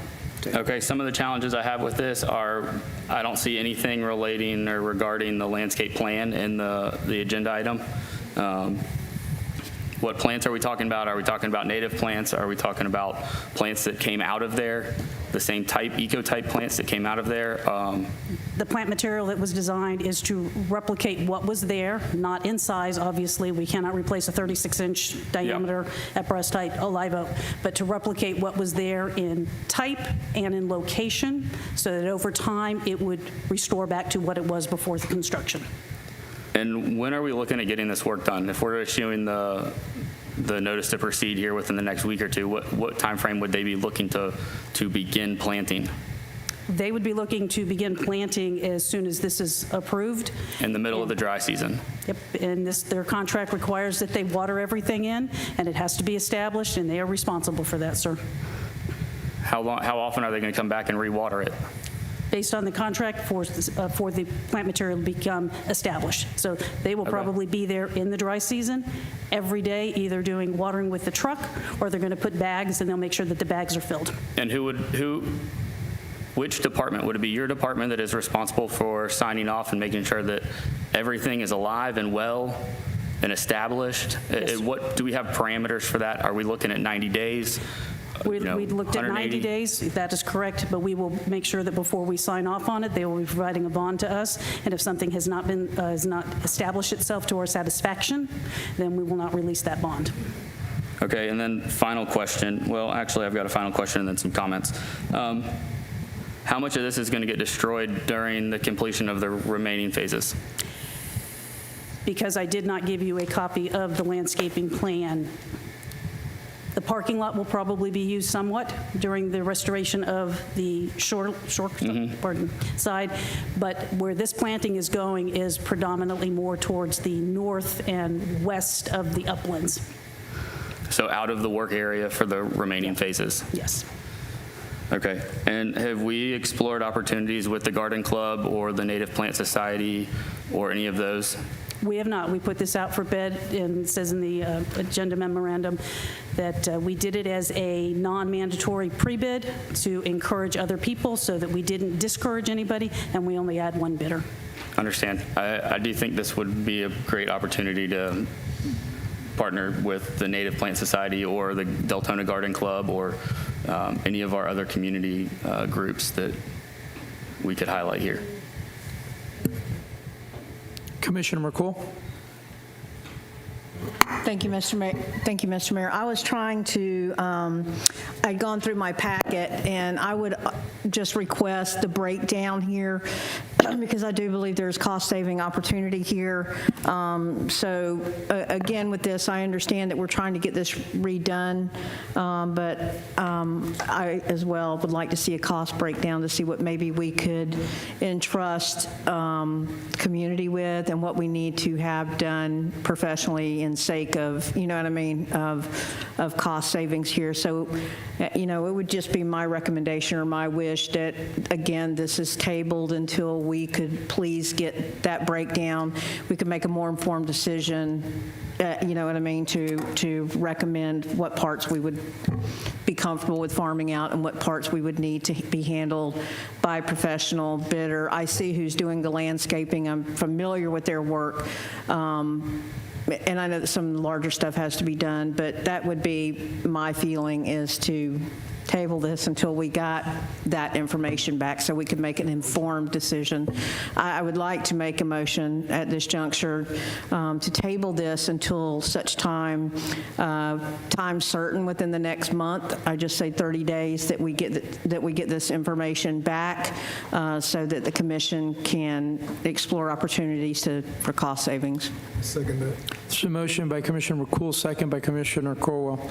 We're going to go to Vice Mayor Jody Lee, then Commissioner Shimkus, then Commissioner Harriet, then Commissioner Avila Vasquez. Mr. Parrish, you said something about the electrical. Yes. Is that our equipment? Yes, the equipment is ours. It was a portion that we paid to the previous contractor. Is it, you said before it was one of our service providers that put it in, so it's now our electrical equipment that's there? Yes, it's ours. Well, it's what we have paid for previously under the contract. But we own it as city property? Yes. Is it still got power going through it? No. So why do we need to license people to remove stuff that's not hooked up? Just saying. If it's not hooked up to electricity, it's not live. Right. It's just, it hasn't been energized. It's not been energized. Okay, that's it. Commissioner Shimkus. Okay, thanks. So I did want to also point out that the subcontractor for the landscaping here is a local company. So we like to see that local company. You can see their trucks. Chocanis is all over the city. They do a lot of great work in the city. So I do appreciate we're using local businesses for these kinds of things. I do question whether or not some of the local garden clubs and things would have a valid number of resources to produce the quantity and maturity of plants that would be required to do this. As much as I would love to work with those kinds of organizations, and we can certainly ask if they do, I would just question that they would have the capacity to provide what would be needed for something like this scale of a project. When you do come back with this in the next, when it comes back up again, can we please get a little more detail as to the layout of where this is happening? I believe you mentioned this is going to be in the upland phase, meaning it's going to be across the street from the boat ramp. So I wonder now if when we do the boat ramp restoration, does that mean that that work will not destroy and impact what we're doing here, because they are on separate kind of properties across the street? I want to make sure if that's clear or not clear, that when we do get that boat ramp fixed up, that's not going to we're not going to redo this to get that done. So just kind of clarify the order of operations. Like you said, it's kind of looks like a little backwards, and I just want to make sure that we're doing this in the best order possible. And if we potentially could remove the landscaping portion of this to do the more structural pieces first and bring back the landscaping, but then let us know, please, how does that impact our requirements on these projects in terms of when they need to be closed out, what the permits are? Would there be a cost to extend a permit if we wanted to change the timeline, and what that cost would be? I think those are some of the questions that would help us make a better informed decision. Thanks. Commissioner Harriet. Commissioner Shimkus hit the nail on the head with the last part. That's what I was going to bring up. If you could also help us understand what those requirements are to close out the existing permits, that would be very, very beneficial. And then the cost, if we don't, what are we looking at? What's our liability on that? Commissioner Avila Vasquez. Thank you, Mayor. Some of the comments I was going to make was talked on by Commissioner Shimsker. So these are not just little plants that are going to be planted as was done across the street. You're talking about large plants that the residents that live in those condos are requesting we replant. that were removed. Some sort of like palm trees and large pieces of plants. So again, I don't think this is something that a local club can do. You're going to need machinery to dig and to plant and so forth. I also want to remind everyone here that there are planks in that lake that need to be removed before any work can be done on the boat ramp. That's one of the things. And I think we need to work with St. John's Water Management on that. Am I correct? Yes, ma'am. Okay, so that's another thing we have to wait on. And I also would just want to remind everyone that we have been pushed by the residents of that area and anybody else who travels down that area, anybody else who hasn't been able to use the boat ramp to finish this project. And now that we're starting to finish it, it seems like we're going to put a stop on it. And yeah, money, I understand. But you know, nothing is cheap to get done things like that. There's a lot of stuff that has to be done in that area, a lot of upgrades to the ground. The transporting boats and everything into that area has messed up a lot of the parking area where the boats are being parked. So that needs a lot of work. And there's not just 2 buildings, there's 3 buildings. We have the Little Red Schoolhouse there as well. That needs a lot of fixing in the back where things were damaged and stuff. So I understand we're going to do a workshop on this, but please let's keep this project moving so that we can complete it. It's been a while that residents have been asking that we open this up, and now that we're starting to open it up, it seems that we're just going to start pushing it back again. Thank you. We have 2 other commissioners on the board, but I have a question because I haven't had a chance to speak. Before we started working on this project, I think the correct term is called crocodiling or alligator, something like that. Was the road, that road, was it crocodiling? I believe that's the word that they use. Alligator. Whatever, one of the reptilian, essentially cracking, correct. Right, but the restoration that we're obligated to close out has to do with what we did. No, I get that. I'm just trying to get some knowledge. Yeah. So it was, correct? I would say that roadway was not in the most premier condition, and it's a Volusia County road. So the non-political answer is yes, it was crocodiling. Okay. So is there any way, and I will personally get on the phone if that is the will of this dais, can we not get on the phone with Volusia County to have, they need to start picking up their stuff and start partnering up with us on fixing some of the roads, because I'm getting kind of fed up with the same thing. It's going to be either that or we're going to have to start fixing stuff and then sending them the bill. Because at the end of the day, we pay the most taxes in all the other cities. So that's the truth. So is there a way we can communicate with them to see if they're willing to partner up? I get that we did what we had to do, but at the end of the day, that road was cracking before we even touched it. I would say that it certainly is cost beneficial. If we're going to be doing a repair out there for the portion that we're responsible for, it would be in their best interest to look at upstream and downstream of the repair. Do they need to bring some resources to the table? Is that okay from the dais if we can communicate with the county to get some help from them? Mr. Mayor, the county is more than willing to help us do things. We have to ask them. Perfect. So I'm asking, can we ask? We can ask them. Yes, do we need absolutely. consensus on this? Do we need, Marcia, do we need consensus to ask the county if they want to help us? I mean, I have to ask. I think the commission can direct the city manager and, to do that. You don't have to direct the city manager. He's going to do that anyway, unless you want to direct him. However, we're going to have to get a lot of this restoration done before we can do anything with the road, because there's going to be heavy equipment going back and forth across there where the sheep piles are. So we're going to have to work in conjunction, in restoring this project. We can't just go out there and have them come in and do something with the road, and then here we're tearing it up. So it makes sense, at least to me. My only issue is I've been to a couple of the TPO meetings that our Commissioner McCool sits on, who she fights very hard for us. I give her that. And I sit on a subcommittee of transportation and other stuff for the Volusia Roundtable of elected officials. And I see the county continuously mention all these other cities and how hard they work for them. And I want to hear Deltona's name a little bit more often. And that's not to discard the public works director over there. He's amazing. I really like him. He has a wealth of knowledge. But I think to Commissioner McCool's point, if the baby's not crying, it's not going to drink its milk. So, sorry. I have 2 little girls. So, best reference I can use. Commissioner McCool, and then Vice Mayor Jody Lee.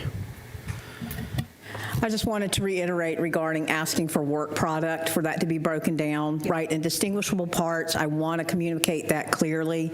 And to the point about the county, I hear laughter about that. But the point is that we have gone to the county and asked for, we just got done, with the outdoor theater that's attached to the public library, and got very good reception about that, because we went, and I understand that, but there was this misnomer that the city wasn't allowed to use it, or was it not in functioning shape or whatever, and nothing's further from the truth. There's been no organizing. As far as the TPO and asking the county to do stuff, we've not submitted projects in the last year because we've not submitted projects in the last year. That's above my pay grade. I do sit on the TPO, but I understand asking them pointedly for projects that we have ready to go out the box, because we have to have them ready and presented before funding is established to give to us. So I want to bring that up so that the commission is very cognizant of that. Staff is cognizant of that. There were no projects submitted because we were trying to close projects out. So clear information and transfer of clear information is really good to have in these matters. It's not that the county's not willing to help us. It's that we've not boxed up a project to present to them that will sway them to, and we've not had that relationship because we've not worked on that relationship in the last how many ever years. There's no contention with us in the county. I'm just saying, I'm putting that out there. So to that point, Phyllis, I just want to make sure that when this comes back, that we have well laid out work products so that the commission can make a good decision on line item things that we think that we can do together, or things that we have to do out, but no longer than 30 days, because Commissioner Vasquez is correct. The community, I see social media posts and stuff is messaged to my inbox and my email. When are we going to get this done? When are we going to get this done?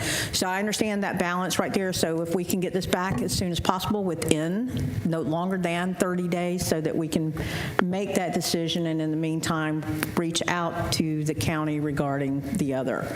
It's not as simple as the ask is. It's very involved. So that would be my request from you, Ms. Wallace. Before we go to Vice Mayor Jody Lee, I just want to add one comment, that this is a perfect example of what Resident Terry Ellis has been talking to us about, that we need some type of way to look at projects when they're getting closed, where they're at, where they're opening, because you're right, we haven't submitted anything in a while. That's very embarrassing. Not for us and for our residents, because they're the ones that are being disserviced. So, Vice Mayor Jody Lee. Thank you, Mayor. And I'll make this quick, but let me be a little bit clear. I'm not talking about, when I said at Gardens Club, I'm not talking about Miss Ellis going down to Pell's and carrying trees back on her shoulders. I'm talking about buying stuff in bulk from like Pell's or something, have it delivered, work in concert with Parks and Recs with these garden clubs doing it. I'm not talking about them sitting out there, Mr. Pest jumping out there and grabbing a palm tree and throwing it over his shoulder and burying it in the ground. If any one of us here, if this was your property or your business and you had to write a $144,000 check to pay this bill, every single person here would find a cheaper way to do it. The problem is, it's our city money, it's tax money. And everybody wants to skip and make it all joyful and joyful. Oh, we got to do this, we got to pretty it up. It's been this way for 5 years. If you think that boat ramp not working and the building look pretty, people give a damn, they don't. They want the boat ramp open, so you can put your boat in, park your car there. You're not playing there looking at the flowers while your car and boat and trailer is there while you're out on the boat. You don't give a damn what flowers are in the parking lot. I get it, you want to look pretty, but If somebody here wants to spend $144,000 without trying to do it cheaper, by all means, go do it. Nobody's going to jump up and do it. That's the problem I have with it is. Parks and Recs can work in concert with these garden clubs. They just came to us about going around the whole city and painting boxes and power boxes and everything else to make our city look better. If they're willing to help us and it's going to save us some money, when are we going to start being smart and try to save $1? End of story. All right, we're going to go to public comment, and then we'll go to votes. Terry Ellis, please. Pick up that oak tree, Terry. I ain't moving no trees. Y'all can forget that. All right, so, man, where to start? Okay, so first of all, I want to say that I came here tonight because when Jody contacted me about this, you know, he was like, hey, this is what's going on. Can the garden clubs do something? I'm like, actually, there's Deltona Community Gardens. There's 2 other garden clubs here in the city. This would be a perfect opportunity for us to work in tandem and, you know, get out there and help and save some money. So I came here to ask for, where's the landscaping plan? Because, you know, I don't know the scope of this. And so I came here to ask before, you know, I go call these people and say, hey, want to go do some work? I don't know how much work has to be done. So, and then second, I want to say that I'm glad that public comments came at the very end, because this was a wonderful conversation. I mean, everybody brought up exactly the things that were going on in my brain. You know, if this is a lot of landscaping, then maybe it is better, you know, to go with a company. You know, and maybe we break this up so that they do the large portion and the 3 garden clubs get together and do the plants. Or maybe we use the 3 garden clubs to make sure that to oversee what plants are selected and make sure that they're baked in. Well, not baked in, but watered in, that they're established. I mean, I don't know. But I agree with Jody. You know, we need to look at, always be thinking about, is there another way to do this? Not as, you know, that's cost effective and time effective. Lastly, I want to say this. I am so tired of seeing people come up here on this mic and ask for money and they don't bring you a project plan. Nobody should be asking for $144,000 without a work breakdown plan, a timeline, the cost broken out. That stuff should all be anticipated. None of you should have to ask for that. And I really hope that going forward that you establish and let staff know that if you're going to come here and ask for money that's not already in the budget, that you better come prepared with all the right documents and show me and prove to me that you need this money, why we need this money, why we need it right now, how you plan on spending it. The landscaping part of it, after I got off the phone, my husband actually heard the call and went, wait a minute, so they're going to put in plants before they fix the boat ramp? I'm like, oh, yeah. It's like, well, are they going to back over the plants that they took out to begin with because this whole thing was to fix the boat, was the 4B project? I'm like, I don't know. That's a really good question. So those are questions that staff needs to be prepared to come here to discuss. And I really hope that whoever our new city manager is and going forward, that these things are already brought forward instead of having to waste time and have these discussions. So that's the last part that I want to say. No, one more thing. You guys need to hire a project manager. You need to learn how to do projects in this city. Maybe it's on a contract basis, that they're only here for 18 months and get it established and show the staff how to do it. But you better get somebody in here who can show people how to properly run projects. That's it. Thank you. Albert Bryan, please.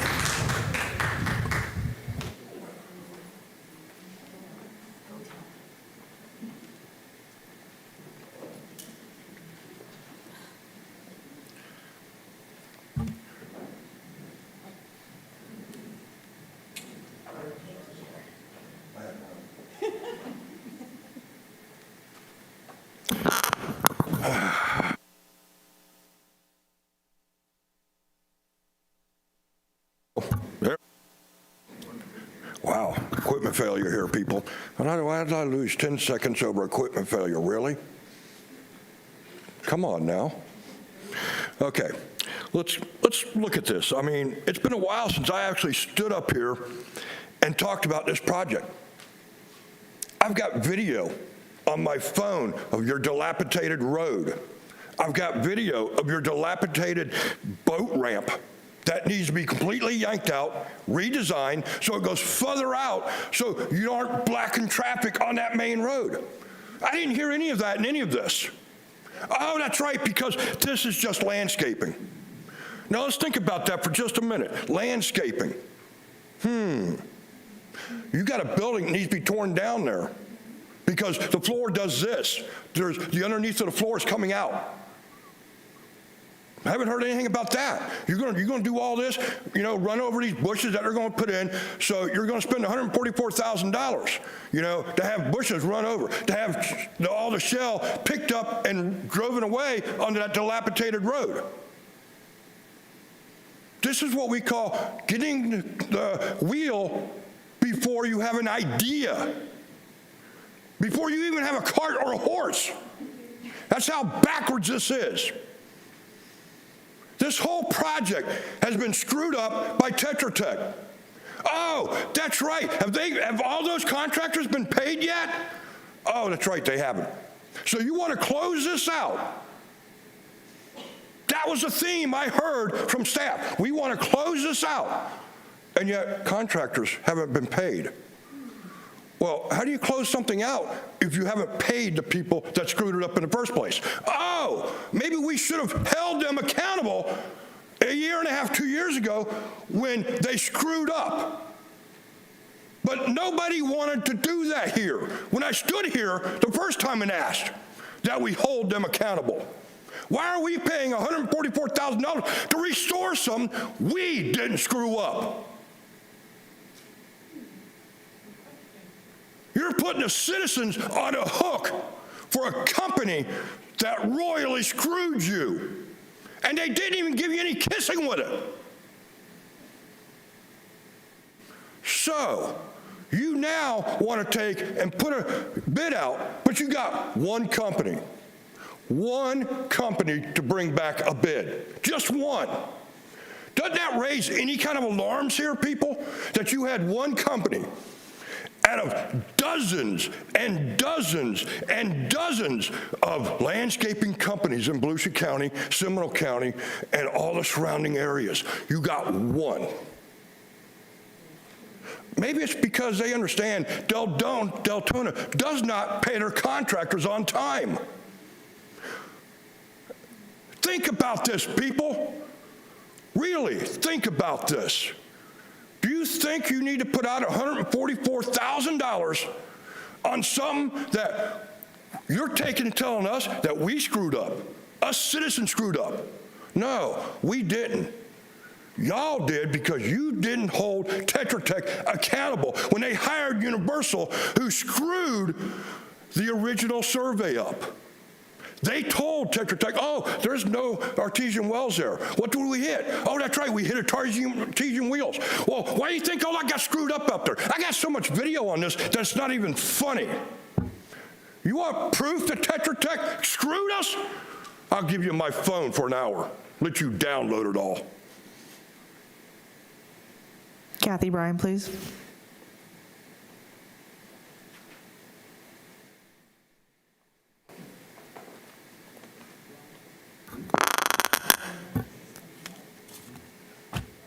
I've heard that we need to get this done because residents have been waiting. I've heard it costs too much, and just a lot of different things. But the point is, the bottom line is we could reduce the price to $50,000. We could increase the price to $500,000. We could get it done next week. We could get it done in 6 months. The bottom line is, if you don't do it right, it's not going to matter because you're going to be paying more. I'm going to confess I don't understand doing the landscaping first. And if we're doing the landscaping for beautification, let's look more at function. Are we putting the landscaping in to keep erosion at bay? Or are we putting it in there to make it look pretty? Because if we're putting it in there to make it look pretty, let's not do that first. And I really love the idea of using the garden club, and I'm just looking forward to Mr. Pesha carrying a palm tree too. But I picture that in my mind. But I think that would be a great. You have not only your garden clubs, whatnot. You also have the ag extension.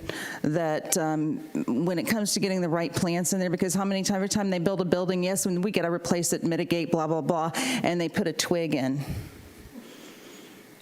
And the twig, it's going to take years and years. I know you guys don't want to buy big plants, and that's really not feasible.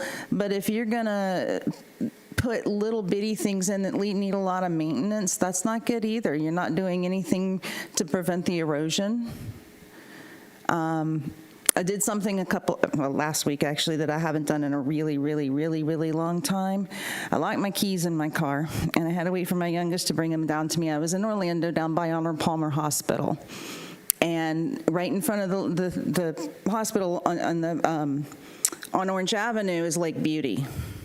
Lake Beauty was a disaster, and they have gone in there and they have revamped that with native vegetation.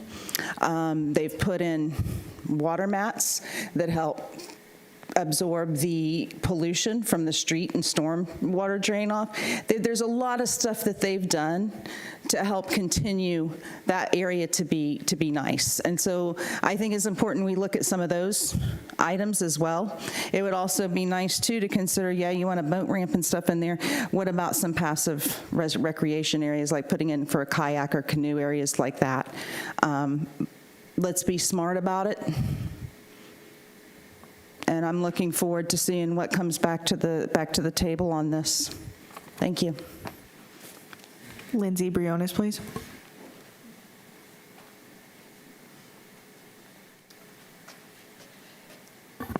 Hey, so I got a question from an insurance perspective.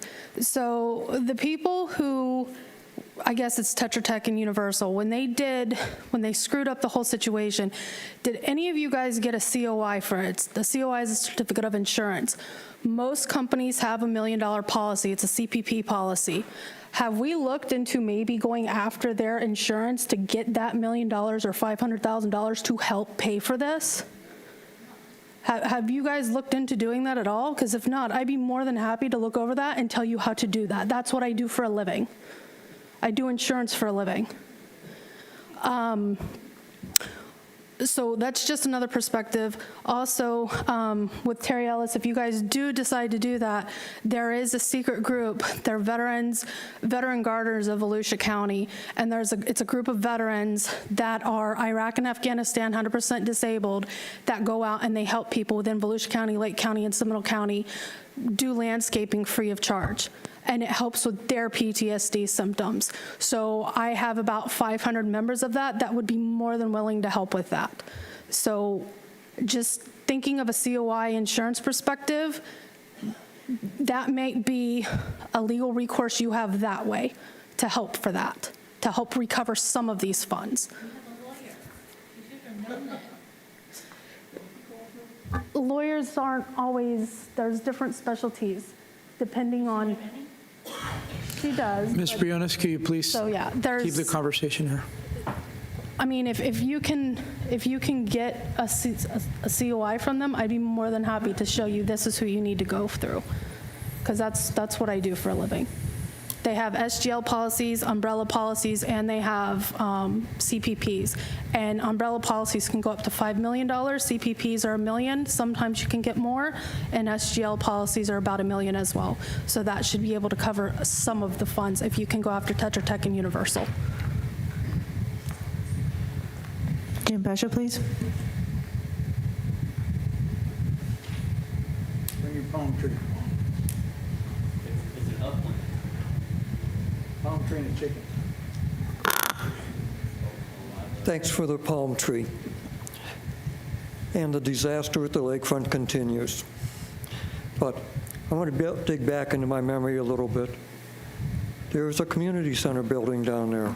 It was closed down for a while. It needed some attention, but I heard comment that it was being brought back. We have 2 other buildings there, the Little Red Schoolhouse, the Craft Building, dire need of attention. Then we have the boat ramp. And believe me, I want to see that boat ramp opened. It's my primary launch site. And then we got the park on the lakefront where people go down to watch the sunsets. My question is, timeline. That boat ramp is going to be a major project. You're going to tear up the road, you're going to tear up the boat ramp itself, all kinds of heavy equipment, you're going to tear up the parking lots, you're going to tear up everything we got down there. When is it going to happen? Next week? Next month? Next year? The old community center, is it going to be opened? Is it going to be put back in use? It should have been. There's been talk of it. I'd love to see it opened. I'd like to see us getting use out of it. Can we open that up next week? And if it does, then it needs the landscaping. It needs some attention in that parking lot. That boat ramp's going to be tied up for at least minimum 6 months of construction. It doesn't take long. I mean, it doesn't happen quickly. The one over on Seminole side, Wayside Park, ever since the hurricane came through, they rebuilt that boat ramp, 6 months. Beautiful boat ramp, but it's over in Seminole County.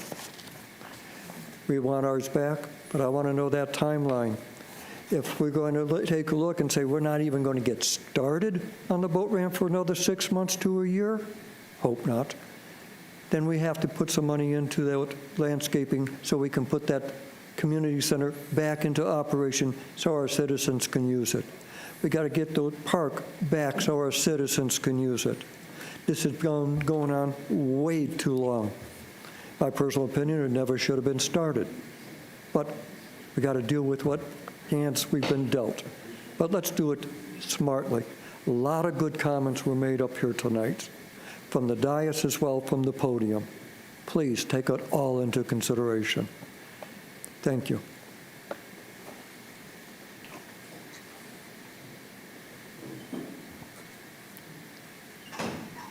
That ends public comment. All right, so we have a motion to table this with a timeline of 30 days, and we have a second. Please. Can we do the, sorry, can we do the May 1st meeting again? He wants we the table motion it? to be for May 1st meeting. Yeah, May 1st. He wants to postpone us to May 1st. the first meeting in May. Sure, I'm willing to amend that way. I move to table this until May 1st to get information back and explore opportunities of cost savings. So I'd like to amend the motion. Joyce? I second. You stick with your second, right? Yes. All right.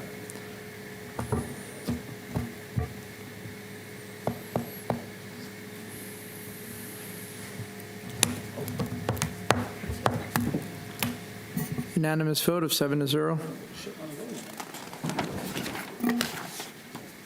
Right. There's no consent agenda item, so we're going to go to City Commission special reports and requests. Commissioner Harriet. I've got it. There we go. Sorry, Now you Albert. have it. I don't know whether this belongs in special requests or in comments, but I would,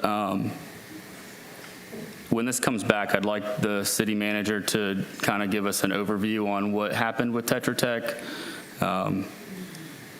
what the results of the geotech engineering survey was when it was the project before the project started, as well as what Tetra Tech's recommendation was and staff's response.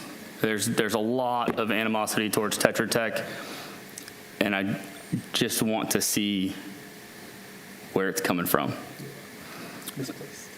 Yeah. And then I'd also like to ask, we've got the land development code coming up. I'd like to understand where we're starting with that. Are we using a consultant? My understanding is that there was a consultant that Joe Ruiz was working with. Yes, that is correct. So are they going to be the ones presenting at the workshop? It's going to be a combination of staff and the consultant. Okay, and then you're looking at just the land development code by itself in a silo, or are we going to be looking at it with the comp plan in mind as well, since they are required to be? We're going to be looking at it in conjunction. It's, there's a lot to digest there in both areas, but yes. So is the idea that we're going to break this up and look at the LDC at this work session alone, and then we'll do another workshop on the comp plan? I believe the comp plan is going to be first, but let me verify that and make sure. Okay. We have a deadline on the comp plan that we have to, we have September of this year. So the comp plan has to go first, but you also need to have the LDC and the comp plan, moving forward together. And, but the comp plan, by what's required by state law, is going to have to be completed before LDC is. So that being said, do we have a status update on the comp plan? It being due in 4 months? I think that's part of what's going to be presented in the workshop. Okay. We'll wait for it then. And then also another piece of this LDC, the residents are entitled to be part of this process. I understand that this is our first workshop on it. I don't know that this needs to drag out for a year like the other city that was the article that was sent to us. But I want to make sure that the residents are involved in this process at some point before we vote on all of these changes, these proposed changes. We owe it to them, and if we don't include them, then we're doing a disservice to our neighbors. Just for a point of clarification, since I've been mayor, I have always allowed, even when it's not on the agenda, I have always requested that residents always have a part. So I agree, they're going to have a part, whether it's on the agenda or not. I think that we owe it to them to be more than just a 4-minute section or public comments. I agree. I'd like to look at being more involved. Maybe a survey is not the best option, but something along those lines. And then can we get a timeline for the city manager discussion? I understood that there was one sent out to us last week, but I'm looking for a little clarification. Are we talking about voting on it? We're meeting the guys on Friday next week on the 10th, I believe, Thursday? 12th. So It's the be it. 12th. Friday. Yep. And then voting on it the following Monday, or is there time to digest this? Is there time to discuss with the committee? What's this process looking like? So right now you've got the tour on the 12th, and you've got the meet and greet with the public on the 12th, that Friday. Saturday, you have individual interviews upstairs all day, depending on how many candidates you guys choose. And then you have a full commission interview process after that. You can either make your decision at that meeting, which in the past, that is generally how it happens, but I have also added that you could do it at Monday's meeting, which is the 15th, and I'll put an agenda memo in there in case we do that. Okay, I have a placeholder. I have a big problem with this because I don't know when this came to the board for talking about it. I will not be here that week, and that provides major challenges to be sprung on us 2 weeks before we're with no plan. So if we can, okay. And then to farther Mr. Pesha's point, I'd like to see a timeline and a plan for the whole property at the boat ramp. It just seems like we should have that, and it should be an easy ask. Commissioner Shimkus. Thanks. A couple of quick things. Last meeting we brought up an issue regarding some salaries and raises and things of that nature. And I had asked about, I thought we might have had the HR director here tonight to give a presentation about what that was all about and clarify the policies and procedures around that or whatever. I know we hired this new director with a lot of accolades from many people up here about this person. So I'd like to be able to trust her to do her job. So if we can get a report as to what those were, how they come about. I think, you just need to understand whether or not that was part of an ongoing process or where that kind of came in. And then I would respectfully ask, and not for a consensus per se, but just for us to maybe do a little bit of self-policing moving forward. And during these commissioner comments or special requests, when we're asking for consensus, I would just ask that we police ourselves maybe going forward to not make a request that is going to alter or adjust any active policies or place any restrictions on policies. I would rather us bring these topics back for consideration. So if we're asking for consensus, just for self-policing and do it, don't do it, all up to you guys as adults, that we just ask to bring something back with the further information and more opportunity to discuss before doing consensus to change any kind of policy like that. Thanks. Commissioner Avila Vasquez? No. Commissioner Dana McCool? No, I'll do that under my comments. Thank you. Commissioner Stephen Corwell? Thank you, Mayor. Yes, I have a couple questions regarding code enforcement. There seems to be some concerns about driveway expansions or extensions, as they're called in code enforcement. I'd like to get some clarification on what that entitles as far as a approved expansion. Does that mean that it's approved, meaning the surface or the location? Because according to our section 30 or 7030, our definitions, a driveway expansion is an area adjacent to the permanent or permitted permanent driveway consisting of concrete, asphalt, crushed rock, gravel, mulch, shell, and etc. We have a lot of people starting to put driveways on the opposite side of their garages. Is this approved?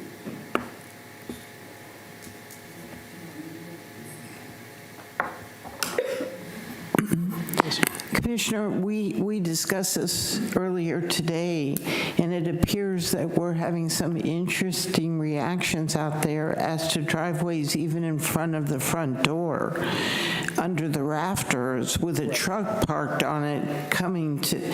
So it's obvious in these, the commissioner tried dealing with code and, trying to understand what the rules are. And I'm not going to tell you that I know right this minute exactly what our rules are, but it definitely is an issue. We talked with the permitting, and we also talked with planning. And I think that the only way I know to proceed forward, and of course, we didn't talk to the city manager or to Phyllis about it, and they need to be included in all of this. I think we have to look at what we know is happening out there, what is appropriate and what isn't appropriate. I mean, from what I saw, like the example of the driveway in the middle of the house in front of a front door, they don't have cuts for the curb or sidewalk. So, I mean, and then we had one with a camper, a big giant camper. So we've got issues with if they try and use it under a definition of what a driveway may be, we also have liability. They're going to break our curbs. They're going to break the sidewalk. So, I mean, there's a number of issues that are coming out. It appears that this hasn't been a real big issue in the past. I've not heard of that. But all I can tell you is I can talk with the administration. We can try and put together some ideas, because I think we have to understand what's happening, why is it happening, and then go to all the relevant code that we have. And I think that we're going to have to write some new code with regards to some of this. So it's definitely a problem. It seems to be clear under our definitions in section 7030, a driveway expansion is adjacent to the permanent driveway. I mean, that's clear right there, isn't it? No, I think, but obviously it's not happening that way, and it appears we have a proliferation of them, and I don't understand why we're getting responses from code that there's nothing they can do. And I mean, that's what I'm talking about. This is happening out there. it would have a deleterious impact on neighborhoods if they're just going to put driveways all over, and also our sidewalks, our curbs, and everything else. So all I'm saying is I think we need to get the different departments down there in community development to sit down at the table and, one, understand why is it happening, where is it happening in particular areas, and then how do we go about either determining how we enforce it, and why are some of these people telling us that there's not a problem with it. I mean, this all came up today in the afternoon, so I mean, I don't have an answer. We definitely need one. The second problem I'm having is with food trucks. They're required to remove everything from the site daily, is that correct? Yes. Is there any special exceptions to that? No. Then why Not that I'm aware of. Why are the 3 detail trucks or food trucks staying on site permanently? There's one at the Deltona Plaza, one at Saxon and I-4, and then there's one at Tivoli and Providence, or Normandy, I believe it is, Providence. I mean, I don't There's have, no special exceptions? no, Then why are we not enforcing these? I don't have an answer for you. I will We'll have to figure it out. I will work with code to take care of that issue. We've had that complaint before. I think you're talking about Saxon and I-4 area. Correct. The Right. whole building was tore down, yes. Right. So I will meet with them and our city attorney, and we will come up with a plan. Thank you. Thank you, Mayor. That's all I have. Vice Mayor Jody Lee, any special requests or reports? Sure. Our special request for within 30 days, can we all get a copy of what it costs us, the average cost per month for Halifax Humane Society for the animals, how much we're spending in hours time, code enforcement's time to bring animals down there with our trucks and everything else. And I know we just had some code enforcement sat down there for like 5 hours because nobody was down there. We brought this up before. We got consensus when Mr. Chisholm was here. Nothing ever happened. But of course, we should be used to asking questions and nothing happened because it seems to happen a lot around here. So if we can get it, we have that 10-acre property of that house. We talked about Mr. Chisholm checking into making an animal shelter out there for our own city. It would save us a ton of money, and we have a house that's in there with 10 acres with electricity on and everything else. We're not doing nothing with it. It'd be a good place to save some money for the residents instead of using Halifax, because I'd like to find out how much we're spending a month, how much we're paying Halifax every month, and what it's cost us for man hours, because we can do it right here in our own city, the biggest city, and we got to drive all the way to Daytona every day. Or, I mean, from what I understand, we're only transporting, I think, 12 animals a week or something on average. So I'm just kind of curious, how much are we spending for all this when we have property we can do it ourselves in the town? That's it for special requests. Right, I have none. Well, actually, I do have one special request. Can we come up with a plan for the shortfalls on the budgets, the deficits that we've been finding? I want to make sure that when we start talking about the budget, that we're going to have an answer as to where all this money is going to come from, where are we taking it? And I understand general fund or whatever, but I would like more detail on, number one, what are we going to do? Are we going to do some type of audit, internal audit of how this happened in the first place? And number two, I mean, I have an idea of how it happened, but and number two, what plans are we going to have in place to correct this and make sure it doesn't happen again?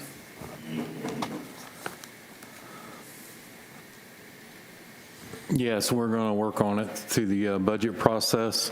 I will tell you on some projects, not everything, but some things, you know, the price of stuff and supply chain have gone up since it was budgeted the year before on some of the things that we came forward with. But we're going to be diligent this year, definitely with the budget. You will be meeting in a couple of weeks to choose a new city manager, and we will work together with him or her and make sure that we get these things taken care of. Thank you. Is there any city attorney comments? City manager comments? Yeah, just a couple of quick announcements, if that's okay.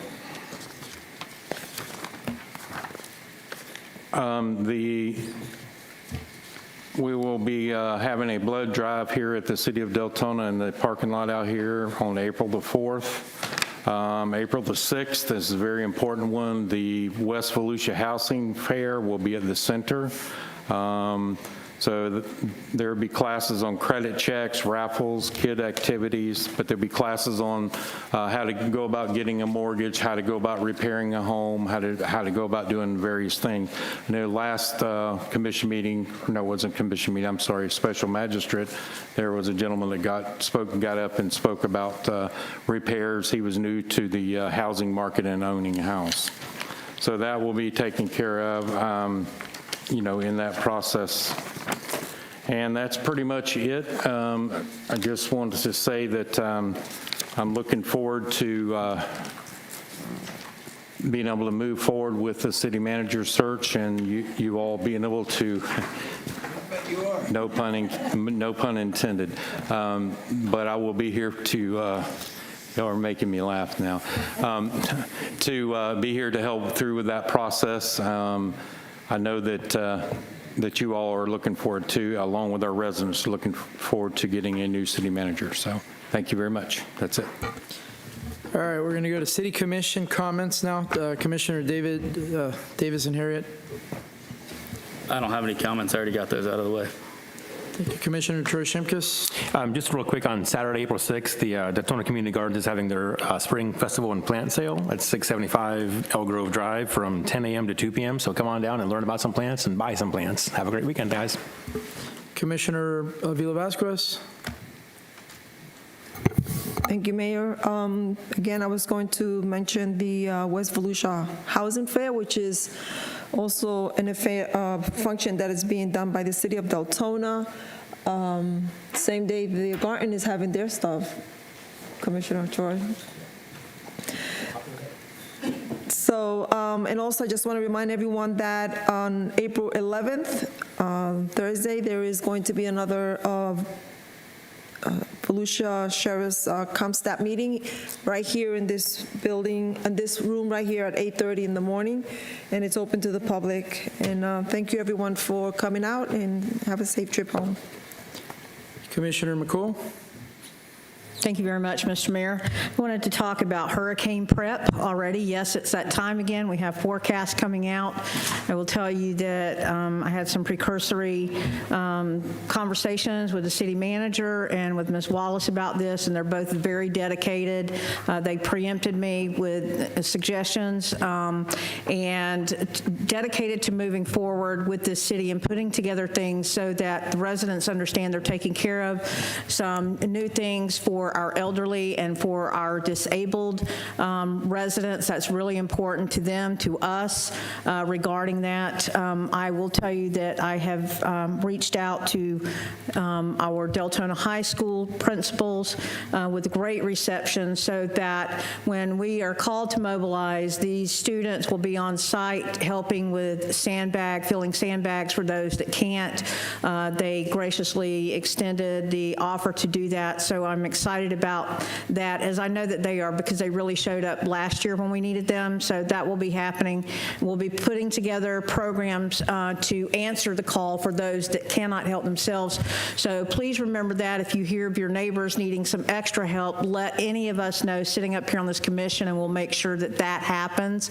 So we will be having programs, announcements, and things moving forth for hurricane prep. We'll be bringing hurricane prep to here to Deltona, to, I'm not sure the location yet, but that will be happening because we have a commitment for that. Also, I want to bring up, I would encourage all residents to, if you cannot attend, to tune in and listen tomorrow to the county meeting. More specifically, I would encourage you to listen to Section 10, and this is regarding stormwater assessments. The county has a very interesting 514-page light reading report out regarding what they have done in their research here. They will be moving up. They are exploring and probably going to move to, at current, the charges are $650 per ERU, and they are exploring moving that up to $12 ERU. That's equivalent residential unit coming up, because they've done their 5-year forecasting. The budget is available, and that information is available in that report that you can look at prior to the meeting regarding the reasons why, being I'm just going to break it down what this person thinks. Growth and development, right? I encourage our residents to look at that closely, and we're going to be talking about that. We're talking about our comp plan, our land use codes. There is a reason that we all are having the common issue of stormwater, and it's not all Mother Nature, and I just want you to take that in mind. Even if you scan through this document, it's 514 pages. I promise you I've read every page, and I will be attending that meeting in the morning at County Council for this, but it's something that's unavoidable. They will be deeply in debt, meaning the county will be deeply in debt and not be able to cover these stormwater fees because of failing infrastructure, because of the problems with impervious surfaces, and they'll be talking about fees and credits, and I just want our community to be prepared for that, because we as the city of Deltona are going to have that conversation coming up again this year as we prepare our city. So I don't want it to come as a shock to anyone. Any type of residential input would be amazing, and I want to explore this with our residents and prep for this, but it is going to be a heavy lift, and I'm asking that our residents inform themselves along with our commission regarding that, because the county has done a study for a year, and it's quite shocking what's going on when you're talking about doubling the stormwater assessment fees. So I want you to please read up on that, because I promise you I have, and it's stark. And again, congratulations to our Crystal Apple Awards. I did talk to our two recipients before, apologized for not being there. I was out of town. But in today's society, being a teacher is very heroic, and I think that, we need to extend every opportunity that we get to embrace our educators and recognize them for the tremendous job that they do. So I would like to thank our city for doing that and making that happen this evening for those award recipients also. And that's all I have, Mr. Mayor. Thank you. Thank you, Commissioner Colwell. Vice Mayor Jody Lee. Thank you, Mayor. I want to reiterate something I talked about the last Monday meeting. I've heard a lot of different people. I mentioned about these pay raises. I'm not saying anybody did anything wrong or things were done afoul. That's why I wanted HR to look into it and get back with all of us elected officials. I know the appearance of it. I want to make sure everybody that was promoted, it was promoted right. There wasn't positions created to get a pay raise, and if they were created, that should have been a budgeted item, so it should have went through a budget process and not just given for made supervisor positions. I'm not saying anybody did anything wrong. I want it all investigated, because of the appearance of it all being done in one department compared to all other departments across this city. It appeared pretty unfriendly, like to employees. And of course, there's another issue, as right after we made that motion on a Monday night, I think it was 2 days later, someone else tried to get another pay raise of 12% in the same department. So it really comes off as a little iffy. But the other thing is, if anybody doesn't know the apartments behind Lowe's and Publix that we've been watching become the eyesore in Deltona, they went to the magistrate last Wednesday or whatever, and they're going to start paying $850 a day until their process is done. So I was here at the magistrate, as Commissioner Caldwell I showed up to. We listened to is $850 per day, $50 a day per instance, and 17 incidents or issues. They can fix one or two, but it doesn't matter. They have to fix all 17. So it's $850 per day until them issues are all resolved. It's time we hold people responsible. Like we mentioned it. If your grass ain't cut, we go after you.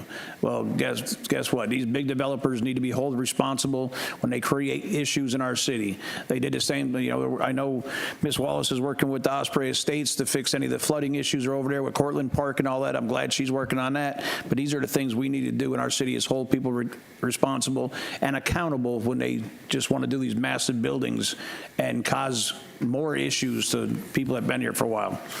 And other than that, thank you, Mr. Mayor. So just a warning to residents, bringing up what Vice Mayor Jody Lee just spoke about. Those two properties are being worked on thanks to diligent residents speaking up, I know personally I met with a couple of them. Then Ms. Wallace, I know, had got involved because Mr. Whitcomb was getting, I guess, bombarded with some emails, what have you. But, you know, thanks to residents speaking up and bringing that to the city's attention, I mean, I believe we're able to hold their bonds until everything is rectified and fixed. So if you guys see stuff going on around, you know, let's try to keep holding these people accountable. Other than that, I hope everybody has an amazing day. Have a good night. The meeting's adjourned.